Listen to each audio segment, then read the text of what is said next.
ಪ್ರಸಾರ ಕಾರ್ಯಕ್ರಮಕ್ಕೆ ಪ್ರೀತಿಯ ಸ್ವಾಗತ. ಒಂದು ವೇಳೆ ನೀವು ನಿಮ್ಮ ಮಕ್ಕಳ ಫೀಸನ್ನು ಕಟ್ಟದೇ ಇದ್ರೆ ಕಟ್ಟಿಬಿಡಿ ಎನ್ನುವಂತಹ ಒಂದು ಮೆಸೇಜ್ ನಿಮ್ಮ ಮೊಬೈಲ್ಗಳಿಗೆ ಅಂದರೆ ಪೋಷಕರ ಮೊಬೈಲ್ಗಳಿಗೆ ಈಗಾಗಲೇ ಬಂದಿರಬಹುದು.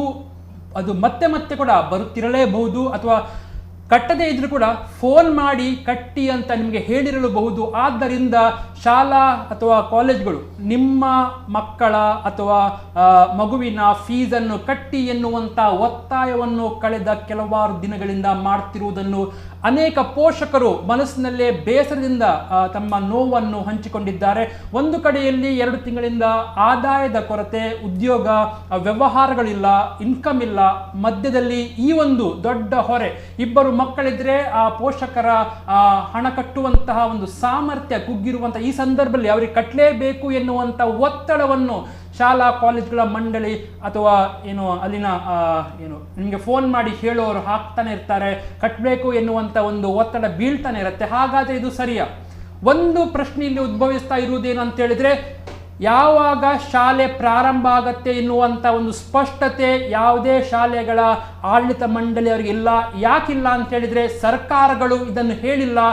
ಇದು ರಾಜ್ಯ ಸರ್ಕಾರದ ಕೈಯಲ್ಲೂ ಇಲ್ಲ ಎನ್ನುವುದು ಈಗ ಸ್ಪಷ್ಟ ಆಗ್ತಾ ಇದೆ. ಕೇಂದ್ರ ಸರ್ಕಾರ ನಿರ್ಧಾರ ಮಾಡಿದ ಬಳಿಕ ಅದು ರಾಜ್ಯ ಸರ್ಕಾರಗಳಿಗೆ ಸೂಚನೆ ಕೊಟ್ಟ ನಂತರ ರಾಜ್ಯ ಸರ್ಕಾರ ಇದನ್ನು ಜಾರಿಗೆ ತರಬಹುದು. ಆದ್ದರಿಂದ ಸದ್ಯಕ್ಕಂತೂ ಶಾಲೆಗಳು ಮತ್ತೆ ಪುನರಾರಂಭಿಸುವಂಥ ಯಾವುದೇ ಸಾಧ್ಯತೆ ಇಲ್ಲ. ಒಂದು ವೇಳೆ ಆರಂಭಿಸಿದರೆ ಕೂಡ ನಿಮ್ಮ ಮಕ್ಕಳ ಗ್ಯಾರಂಟಿಯನ್ನು ತೆಗೆದುಕೊಳ್ಳುವುದು ಯಾರು ಎನ್ನುವಂಥ ಪ್ರಶ್ನೆ ಕೂಡ ಇಲ್ಲಿ ಉದ್ಭವ ಆಗತ್ತೆ. ಪ್ರಥಮವಾಗಿ ಮಕ್ಕಳು ಎಂದ ಕೂಡಲೇ ಅವರಿಗೆ ಸಾಮಾಜಿಕ ಅಂತರ ಇರಬಹುದು, ಕೊರೋನಾ ಇರಬಹುದು, COVID-19 ಇರಬಹುದು, ಇದೆಲ್ಲ ಚಿಕ್ಕ ಮಕ್ಕಳ ತಲೆಯಲ್ಲಿ ಹೋಗುವಂಥ ಯಾವುದೇ ಸಾಧ್ಯತೆಗಳು ಈಗ ಇಲ್ಲವೇ ಇಲ್ಲ. ಅವರು ಒಟ್ಟಾಗಿ ಅಲ್ಲಿ ಶಾಲೆಯಲ್ಲಿ ಆಡ್ತಾರೆ, ಒಟ್ಟಾಗಿ ಮಧ್ಯಾಹ್ನದಲ್ಲಿ ಊಟ ಮಾಡ್ತಾರೆ, ತಾವು ತಂದಿರುವಂಥ ಬಿಸ್ಕಿಟ್ ಚಾಕ್ಲೇಟನ್ನು ಪರಸ್ಪರ ಹಂಚಿಕೊಂಡು ಮಣ್ಣಿನಲ್ಲಿ ಬಿದ್ದು ಎದ್ದು ಆಡುವಂಥ ವಯಸ್ಸಿನಲ್ಲಿ ಅವರಿಗೆ ಸಾಮಾಜಿಕ ಅಂತರವನ್ನು ಕಲಿಸುವುದು ಅಷ್ಟು ಸುಲಭವಲ್ಲ. ಎಷ್ಟರ ಮಟ್ಟಿಗೆ ಅಂತ ಹೇಳಿದರೆ, ಒಂದು ಮಗು ಮಧ್ಯಾಹ್ನ ಊಟ ಮಾಡದೇ ಇದ್ದರೆ ಪೋಷಕರು ಶಾಲೆಯ ಟೀಚರ್ಗಳಿಗೆ ಕೇಳಿದರೆ, ಊಟ ಮಾಡಿಸುವುದು ನಮ್ಮ ಕೆಲಸ ಅಲ್ಲ, ನಾವು ಕೇವಲ ಕಲಿಸುವುದು ಮಾತ್ರ ಅಂತೇಳಿ. ಹಾಗಿರುವಾಗ ಅಲ್ಲಿ ಬರುವಂಥ ನೂರಾರು ಸಾವಿರಾರು ಮಕ್ಕಳಲ್ಲಿ ಒಂದಿಬ್ಬರಿಗೆ ಗೊತ್ತಿಲ್ಲದಂತೆ, ಆ ಮಗುವಿಗೆ ಕೂಡ ಗೊತ್ತಿಲ್ಲದಂತೆ ಪೋಷಕರ ಮೂಲಕವೋ ಅಥವಾ ಯಾವುದೋ ಬಸ್ನಲ್ಲಿ ತಂದಾಗ, ಶಾಲಾ ವಾಹನದಲ್ಲಿ ತಂದಾಗ COVID-19 ಎನ್ನುವಂಥ ವೈರಾಣು ಒಳಗೆ ಇದೆ ಅಂತಾದರೆ, ಆ ಮಗು ಬೇರೆ ಮಕ್ಕಳೊಟ್ಟಿಗೆ ಆಡಲಿಕ್ಕೆ ಶುರು ಮಾಡಿದೆ ಅಂತಾದರೆ ಅದನ್ನು ನೋಡುವವರು ಯಾರು ಎನ್ನುವಂಥ ಪ್ರಶ್ನೆ. ಹಾಗಾದರೆ ಈ ಅವಸರ ಯಾಕೆ? ಶಾಲೆಗಳನ್ನು ಮತ್ತೆ ಆರಂಭಿಸುವಂಥ ಅವಸರ ಯಾಕೆ? ಒಂದು ವೇಳೆ ಸೆಪ್ಟೆಂಬರ್ ಅಕ್ಟೋಬರ್ ತನಕ ಇದು ಹೋದ್ರೇನು ಅಷ್ಟು ಗಡಿಬಿಡಿಯಲ್ಲಿ ಶಾಲೆಯನ್ನು ಪ್ರಾರಂಭಿಸಲೇಬೇಕು ಅಥವಾ ಫೀಸನ್ನು ಕಲೆಕ್ಟ್ ಮಾಡಲೇಬೇಕು ಅಂತೇಳಿ ಯಾಕೆ ಒತ್ತಡ ಹಾಕ್ತಾ ಇದ್ದಾರೆ?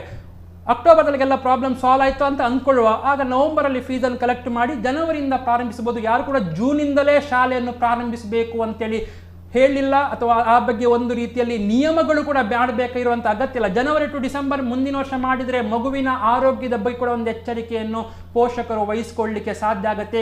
ಅನೇಕ ಮುಂದುವರಿದಂಥ ದೇಶಗಳಲ್ಲಿ ಶಾಲೆಗಳು ಈ ವರ್ಷ ಪ್ರಾರಂಭ ಆಗುವುದೇ ಬೇಡ ಅಂತೇಳಿ ಅಲ್ಲಿನ ಪ್ರಧಾನಿಗಳು, ರಾಷ್ಟ್ರಪತಿ ನಿರ್ಧಾರ ಮಾಡಿದ್ದಾರೆ. ಹಾಗಾದರೆ ನಮ್ಮಲ್ಲಿ ಮಾತ್ರ ಈ ಒತ್ತಡ ಎನ್ನುವಂಥದ್ದು ಯಾಕೆ ಬರ್ತಾ ಉಂಟು? ಈ ಬಗ್ಗೆ ನಮ್ಮೊಂದಿಗೆ ಮಾತಾಡಲಿಕ್ಕೆ ಇಬ್ಬರು ಗಣ್ಯರಿದ್ದಾರೆ. ಒಬ್ಬರು ಶ್ರೀಯುತ ಹನುಮಂತ್ ಕಾಮತ್ ಅವರು, ಸಾಮಾಜಿಕ ಹೋರಾಟಗಾರರು. ಅವರಿಗೆ ಕಾರ್ಯಕ್ರಮ ಪ್ರೀತಿಯ ಸ್ವಾಗತ ಹನುಮಂತ್ ಕಾಮತ್ ಅವರೇ.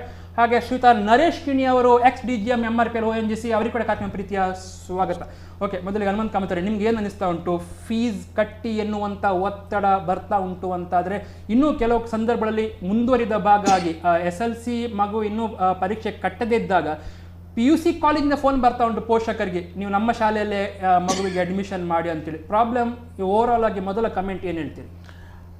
ನೋಡಿ, ಇದು ಮುಖ್ಯವಾಗಿ ಹೇಳಿದರೆ ಏಪ್ರಿಲ್ ತಿಂಗಳಲ್ಲಿ ನಮ್ಮ ಶಿಕ್ಷಣ ಸಚಿವರಾದ ಸುರೇಶ್ ಕುಮಾರ್ ಅವರು ಒಂದು ಆದೇಶ ಹೊರಡಿಸಿದ್ದಾರೆ. ಅದರಲ್ಲಿ ಎಂತ ಹೇಳಿದರೆ, ಯಾರೂ ಕೂಡ ಫೀಸ್ ಕಟ್ಟುವುದಾದರೆ ಸ್ವ ಇಚ್ಛೆಯಿಂದ ನಿಮಗೆ ಸಾಧ್ಯ ಇದ್ದರೆ ಫೀಸ್ ಕಟ್ಟಿ, ಇಲ್ಲದಿದ್ದರೆ ಕಟ್ಟಬೇಡಿ. ಶಾಲಾ ಕಾಲೇಜಿನ ಆಡಳಿತ ಮಂಡಳಿಯವರು ಫೀಸ್ ಕಟ್ಟಬೇಕು ಹೇಳಿ ಪೋಷಕರ ಮೇಲೆ ಒತ್ತಡ ತರಬಾರ್ದು. ಹಾಗೆ ಮಾಡಿದರೆ ನಾವು ಅವರ ಮೇಲೆ ಕಟ್ಟುನಿಟ್ಟಿನ ಕ್ರಮ ತಗೊಳ್ತೇವೆ ಹೇಳಿ. ಆನಂತರ ಪತ್ರಿಕೆಯಲ್ಲೆಲ್ಲ ಬಂದಿದೆ, ಈಗ ಹೇಳಿದ್ದಾರೆ ಹಾಗೆ ಹೇಳಿ. ಇವನ್ ಒಂದು 10 ದಿವಸ ಮೊದಲು ಪತ್ರಿಕೆಯಲ್ಲಿ ಬಂದಿದೆ. ಈಗ ಇಲ್ಲಿ ಮುಖ್ಯವಾದ ಪ್ರಶ್ನೆ ಹೇಳಿದರೆ, ಸರ್ಕಾರ ಇಂಥ ಒಂದು ಆದೇಶ ಹೊರಡಿಸಿದೇ ಸರಿಯಲ್ಲ. ಕರೆಕ್ಟ್.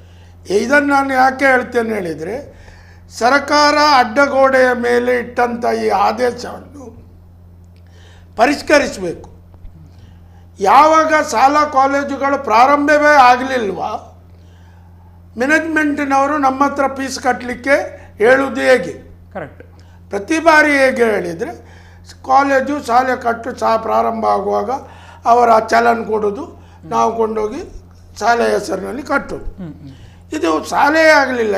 ನೋಡಿ, ಇನ್ನೊಂದೆಂತ ಹೇಳಿದರೆ, ಸ್ಟೇಟ್ ಗೌರ್ಮೆಂಟಿಗೆ ಶಾಲಾ ಕಾಲೇಜು ಯಾವಾಗ ರಿಓಪನ್ ಹೇಳುವಂಥದ್ದು ಏನು ಇದು ಮಾಡಲಿಕ್ಕೆ ಸಾಧ್ಯವೇ ಇಲ್ಲ. ಅದು ಸೆಂಟ್ರಲ್ ಗೌರ್ಮೆಂಟ್ ಮಾಡೋದು. ಸೆಂಟ್ರಲ್ ಗೌರ್ಮೆಂಟ್ ಮಾಡೋದು ಹೇಳಿ ಆಗುವಾಗ ಇಲ್ಲಿ ಫೀಸ್ ವಸೂಲಿ ಮಾಡೋದು ಹೇಗೆ ಹೇಳುವಂಥದ್ದು. ಇನ್ನೊಂದೆಂತ ಹೇಳಿದರೆ, SLC ಪರೀಕ್ಷೆಗಳೇ ಆಗಲಿಲ್ಲ. CBSEದು ಕೆಲವು ಇದರದ್ದಾಗಿದೆ, ಕೆಲವು ಆಗಲಿಲ್ಲ. ಆವಾಗ ಈ ನಮ್ಮ ಇಲ್ಲಿಯ ಖಾಸಗಿ ಕಾಲೇಜಿನವರಿಂದ ಯಾರು SLC ಪರೀಕ್ಷೆ ಕಟ್ಟಿದಾರ ಅವರ ಮನೆಯವರಿಗೆ ಫೋನ್ ಬರ್ತದೆ. ಎಕ್ಸಾಂಪಲ್, ನನ್ನ ಮಗಳು SLC ಪರೀಕ್ಷೆ ಕಟ್ಟಿದ್ದಾಳೆ ಹೇಳಿ ಆದರೆ ಅವರಿಗೆ ನನ್ನ ನಂಬರ್ ಕೊಟ್ಟವರು ಯಾರು, ಅದು ಕೊಡಬೇಕು ಹೇಳಿ ಆದರೆ ನಮ್ಮ ಶಿಕ್ಷಣ ಇಲಾಖೆಯಿಂದ ಕೊಡಬೇಕು. ಅದು ನಮ್ಮ ಖಾಸಗಿ ವಿಷಯ. ಇದರ ಬಗ್ಗೆ ತನಿಖೆ ನಡಿಬೇಕು. ಯಾಕೆ ಹೇಳಿದರೆ, ಕೆಲವರಿಗೆ ಈ ರೀತಿಯ ಫೋನ್ ಬಂದಿದೆ. ಆ ಸ್ಟೂಡೆಂಟಿನ ಹೆಸರು ಹೇಳಿ, ಇವರನ್ನು ಯಾವ ಕಾಲೇಜಿಗೆ ಹಾಕ್ತೀರಿ, ನಮ್ಮ ಕಾಲೇಜಿಗೆ ಹಾಕಿ, ನಮ್ಮದು ಒಳ್ಳೆಯದು ಹೇಳುವಂಥದ್ದು. ಇದು ಎಷ್ಟು ದೊಡ್ಡ ತಪ್ಪು. ಯಾಕೆ ಹೀಗೆ ಆಗ್ತದೆ ಆದರೆ ಸರ್ಕಾರ ಒಂದು ಸರಿಯಾದ ನಿಟ್ಟಿನಲ್ಲಿ ಯಾಕೆ ಹೋಗುವುದಿಲ್ಲ ಹೇಳುವಂಥದ್ದು. ಇವತ್ತು ನೋಡಿ, 3 ತಿಂಗಳಿನಿಂದ ಯಾರಿಗೂ ಕೂಡ ಸರಿಯಾದ ಇನ್ಕಮ್ ಇಲ್ಲ. ಒಂದು ಅವರ ಜೀವನ ಹೋಗುವುದೇ ಕಷ್ಟ. ನೋಡಿ, ಬಡವರಿಗೆ ಹೇಳಿ ಕಿಟ್ಟು ಕೊಟ್ಟಿದ್ದಾರೆ, ಸರ್ಕಾರ ಎಲ್ಲ ಕೊಟ್ಟಿದ್ದಾರೆ. ನನ್ನಂತ ಮಧ್ಯಮ ವರ್ಗದವನಿಗೆ ಏನಿಲ್ಲ, ನಮಗೆ ಚೆಂಬು ಮಾತ್ರ ಕೊಟ್ಟದ್ದು. ಆದರೆ ನನ್ನ ಮಗಳದು ಫೀಸ್ ಕಟ್ಟಬೇಕು ಹೇಳಿದರೆ ನಾವೆಲ್ಲಿಂದ ಹೋಗೋದು? ಸರ್ಕಾರ ಯಾಕೆ ಸರಿಯಾದ ಆದೇಶ ಹೊರಡಿಸುವುದಿಲ್ಲ? ಶಾಲಾ ಕಾಲೇಜು ರಿಓಪನ್ ಆದ ಮೇಲೆ ಅವರ ಸ್ಟೂಡೆಂಟಿನಿಂದ ಶುಲ್ಕ ವಸೂಲಿ ಮಾಡಬೇಕು ಹೇಳಿ, ಅದು ಬಿಟ್ಟು ಈಗಲೇ ನೀವು ಕಟ್ಟಿ ಹೇಳಿದರೆ ಎಂಥದ್ದು ಅರ್ಥ ಇಲ್ವಾ? ಅದು ಸಹ ನನಗೆ ಬೇಸರ. ಹೇಗೆ ಹೇಳಿದರೆ, ಒಂದು ಒಳ್ಳೆಯ ಮಂತ್ರಿ ಸುರೇಶ್ ಕುಮಾರ್ ರವರು ಸಾಧಾರಣವಾಗಿ ಎಲ್ಲ ವಿಷಯವನ್ನು ತಿಳ್ಕೊಂಡಿರುವಂಥ ಯಡಿಯೂರಪ್ಪ ಸರ್ಕಾರದಲ್ಲಿ ಇರುವ ಒಂದು ಒಳ್ಳೆಯ ಒಂದು ವ್ಯಕ್ತಿ. ಆದರೆ ಒಬ್ಬರ ಕೈಯಲ್ಲಿ ನನ್ನ ಪ್ರಕಾರ ಅನಿಸ್ತಾ ಉಂಟು, ಇಡೀ ಸರ್ಕಾರವೇ ನಿರ್ಲಕ್ಷ್ಯ ಮಾಡ್ತೇನೆ ಹಾಗೆ ಒಬ್ರು ಇವರಿಂದ ಏನು ಮಾಡ್ಲಿಕ್ಕೆ ಸಾಧ್ಯ ಆಗದಂತ ಒಂದು ಆಗ್ತದೆ. ಯಾಕೆ ಹೇಳಿದ್ರೆ ಅವರು ಶಿಕ್ಷಣ ಸಚಿವರು, ಅವರು ಶಿಕ್ಷಣದ ವಿಷಯದಲ್ಲಿ ಅವರ ಆದೇಶ ಅವರು ಕಟ್ಟುನಿಟ್ಟಾಗಿ ಹೇಳ್ಬೋದು, ಕಟ್ಟುವಂತ ಯಾವುದೇ ಅಗತ್ಯ ಇಲ್ಲ, ಮಾಡಬೇಕು. ನಾನು ಹೇಳುದು ನಮ್ಮ ದಕ್ಷಿಣ ಕನ್ನಡ ಜಿಲ್ಲೆಯ ಶಾಸಕರು ಎಲ್ಲರೂ ಒಟ್ಟಾಗಿ ನೋಡಿ, ದಕ್ಷಿಣ ಕನ್ನಡದಲ್ಲಿ ಈ ರೀತಿಯ 2 ವಿಷಯಗಳಿದೆ, ಇದರಿಂದ ತೊಂದರೆಗೊಳಗಾಗ್ತಾ ಇದ್ದಾರೆ. ಹಾಗಾಗಿ ಸರ್ಕಾರ ಶಾಲಾ ಕಾಲೇಜು ರಿಓಪನ್ ಆದ ಮೇಲೆಯೇ ಆ ಮಕ್ಕಳ ಫೀಸ್ ವಸೂಲಿ ಮಾಡುವ ವ್ಯವಸ್ಥೆ ಮಾಡಬೇಕು. ಕರೆ ಸ್ವೀಕರಿಸಿ ನಾನು ನರೇಶ್ ಕಿಣಿ ಅಂತ ಬರ್ತೀನಿ. ನಮಸ್ಕಾರ. ಹಲೋ, ನಮಸ್ತೆ. ಹಲೋ, ನಮಸ್ತೆ. ಹೇಳಿ. ನಮಸ್ತೆ, ಹೇಳಿ ತಮ್ಮ ಅಭಿಪ್ರಾಯ. ಇದು ಕಾಮತ್ರಿಗೆ ಒಂದು ಕ್ವಶನ್ ಕೇಳಿ. ಈಗ ನಾನು ಬ್ಯಾಂಗ್ಳೂರಿಂದ ಮಾತಾಡ್ತಿರೋದು. ಈಗ ಏನ್ ಮಾಡ್ತಿದ್ದಾರೆ ಅಂದ್ರೆ ಶಾಲೆಯವರು ಎಲ್ಲ ಒನ್ ವೇ ಕಮ್ಯುನಿಕೇಶನ್, ಅವರು ರೆಕಾರ್ಡ್ ಅಲ್ಲಿ ಎಲ್ಲೂ ಮಾಡಲ್ಲ. ಏನಂದ್ರೆ ಬರೀ ಫೋನು ಇಲ್ಲ ಒನ್ ವೇ ಕಮ್ಯುನಿಕೇಶನ್ ತರ ಮಾಡ್ತಾ ಇದ್ದಾರೆ. ಯಾಕಂದ್ರೆ ನಮ್ಗೆ ಈಗ ಫಾರ್ ಎಕ್ಸಾಂಪಲ್ ಚಿಕ್ಕ ಮಕ್ಳಿಗೆ ಅಂದ್ರೆ ಪ್ರೀ ನರ್ಸರಿ, LKG, UKGಗೆಲ್ಲ ಆನ್ಲೈನ್ ಕ್ಲಾಸ್ ಅಂತೆ. ಅದು ಏನ ಮಾಡ್ತಾರೆ ಅಂದ್ರೆ ನಾವು ದೊಡ್ಡವರಿಗೆ ನಮ್ಗೆ ಅರ್ಥ ಆಗಲ್ಲ. ಈಗ ನಾವು ಆನ್ಲೈನ್ ಮೀಟಿಂಗು ಅವೆಲ್ಲ ನಮ್ಗೆ ಕಷ್ಟ ಆಗ್ತಿದೆ. ಮತ್ತೆ ಅದು ಅಟೆಂಡೆನ್ಸ್ ಬೇರೆ ಕೌಂಟ್ ಆಗತ್ತೆ ಅಂತ. ನೋಡಿ, ಈ ಆನ್ಲೈನ್ ಹೇಳುವಂಥದ್ದು ಇದು ನಮ್ಮ ಕಿವಿಗೆ ಒಂದು ಹೂ ಇಡುವಂಥ ವ್ಯವಸ್ಥೆ. ಎಲ್ಲೂ ಕೂಡ ಸರ್ಕಾರ ಇಂಥದ್ದೊಂದು ಕಟ್ಟುನಿಟ್ಟಿನ ಆದೇಶ ಇಲ್ಲ. ಮತ್ತು ಈ ಆನ್ಲೈನ್ ಹೇಳುವಂಥದ್ದು ಈ ಮಂಗನಿಗೆ ಕಳ್ಳು ಕುಡಿಸಿದಾಗೆ. ಯಾಕೆ ಅಂತ ಹೇಳಿದರೆ, ನಮ್ಮ ರಾಜ್ಯದಲ್ಲಿ ಹೆಚ್ಚಿನ ಸ್ಥಳಗಳಲ್ಲಿ ಸರಿಯಾಗಿ ನಿಮಗೆ ಇಂಟರ್ನೆಟ್ಟೇ ಸರಿ ಸಿಕ್ಕುವುದಿಲ್ಲ. ಹಾಗೆ ಇರುವಾಗ ಆನ್ಲೈನ್ನಲ್ಲಿ ಕಲಿಸುವುದು ಹೇಗೆ? ಇದು ಎಂತ ಹೇಳಿದರೆ, ನಮ್ಮ ಚಿಕ್ಕ ಮಕ್ಕಳಿಗೆ ಇನ್ನು ಈ ಮೊಬೈಲಿನ ಹುಚ್ಚು ಹಿಡಿಸುವಂಥ ಕೆಲಸವನ್ನು ನಮ್ಮ ಸರ್ಕಾರ ಮಾಡ್ತದೆ ಅಂತ ಕಾಣ್ತದೆ.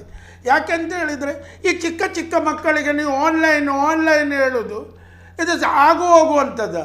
ಇಲ್ಲಿ ಒಂದೇ ಇರುವುದು ಅಂತ ಹೇಳಿದರೆ ಇದಕ್ಕೆ ಸರ್ಕಾರ ಒಂದು ಸರಿಯಾದ ನಿಟ್ಟಿನಲ್ಲಿ ಯಾವ ರೀತಿಯಲ್ಲಿ ಈಗಿನ ಈ ಕೊರೋನಾ ಮಹಾಮಾರಿಯ ಈ ಸಂದಿಗ್ಧ ಪರಿಸ್ಥಿತಿಯ ಸಮಯದಲ್ಲಿ ಮಕ್ಕಳಿಗೆ ಯಾವ ರೀತಿಯಲ್ಲಿ ಶಿಕ್ಷಣ ಕೊಡುವುದರಿಂದ ಈ ಕೊರೋನಾ ಮಹಾಮಾರಿ ಹಬ್ಬದಾಗೆ ನೋಡಿಕೊಳ್ಳಬಹುದು, ಈ ಮಕ್ಕಳು ಯಾವ ರೀತಿಯಲ್ಲಿ ಬಂದು ಒಳ್ಳೆಯ ಶಿಕ್ಷಣ ಪಡ್ಕೊಳ್ಬಹುದು ಹೇಳುವಂಥದ್ದನ್ನು ಸರ್ಕಾರ ನಿಗದಿಪಡಿಸಬೇಕು.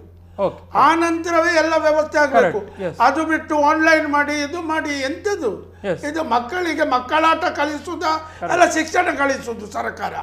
ಹಾಗಾದ್ರೆ ಬಹುಶಃ 1ನೇ ಕ್ಲಾಸ್ 2ನೇ ಕ್ಲಾಸ್ ಅಥವಾ UKG LKG 3ನೇ ಬಹುಶಃ 5ನೇ ಕ್ಲಾಸ್ ತನಕ ಅವರಿಗೆ ಕಂಪ್ಯೂಟರಲ್ಲಿ ಆನ್ಲೈನ್ ಅಂತ ಹೇಳಿದ್ರೆ ಅರ್ಥನೇ ಆಗ್ಲಿಕ್ಕಿಲ್ಲ ಅಂತ ನಂಗೆ ಅನಿಸ್ತು. ಅವರಿಗೆ ಕಂಪ್ಯೂಟರ್ ಹೇಳಿದ್ರೆ ಏನಂತ ಗೊತ್ತಾಗಬೇಕು. ಈಗ ನೋಡಿ ಆನ್ಲೈನ್ ಕ್ಲಾಸ್, ಈಗ ನಾನು ಒಂದು ವಿಷಯ ಹೇಳ್ತೇನೆ. ಈ ಕೊರೋನಾ ಬಂದ ಸಂದರ್ಭದಿಂದ ಪ್ರತಿ ಒಂದು ಆಕ್ಟಿವಿಟಿಗೆ MHA ಇಲ್ಲಾದರೆ ಸೆಂಟ್ರಲ್ ಗವರ್ಮೆಂಟಿಂದ ಮಿನಿಸ್ಟ್ರಿ ಆಫ್ ಹೋಮ್ ಅಫೇರ್ಸ್ ಇಲ್ಲ ಅಲ್ಲಿಂದ ಪ್ರತಿಯೊಂದಕ್ಕೆ ಗೈಡ್ಲೈನ್ ಬರ್ತಾ ಇದೆ.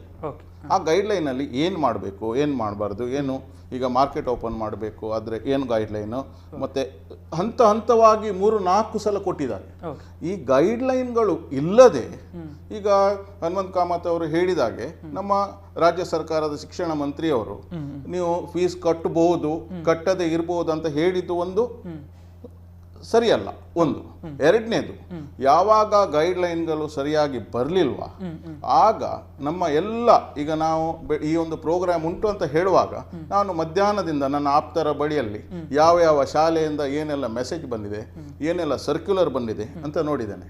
ಅವ್ರು ಹೇಳ್ಬೋದು ನಾನು ಒತ್ತಾಯ ಮಾಡಲಿಲ್ಲ ಅಂತ, ಬಟ್ ಅವರು ಡೆಡ್ಲೈನ್ ಕೊಟ್ಟಿದ್ದಾರೆ, ಕಟ್ಟಲೇಬೇಕು ಡೆಡ್ಲೈನ್ ಕೊಟ್ಟಿದ್ದಾರೆ. ಅದರ ಕೆಳಗೆ ಒಂದು ಸಣ್ಣದು ಹಾಕಿದ್ದಾರೆ ಕೆಲವು ಶಾಲೆಯವರು, ಈ COVID-19 ಇದ್ದದ್ರಿಂದ ಈ ಸಂದಿಗ್ಧ ನೀವು ಫ್ಯೂಚರ್ ಅಲ್ಲಿ ಕಟ್ಟಬಹುದು ಅಂತ.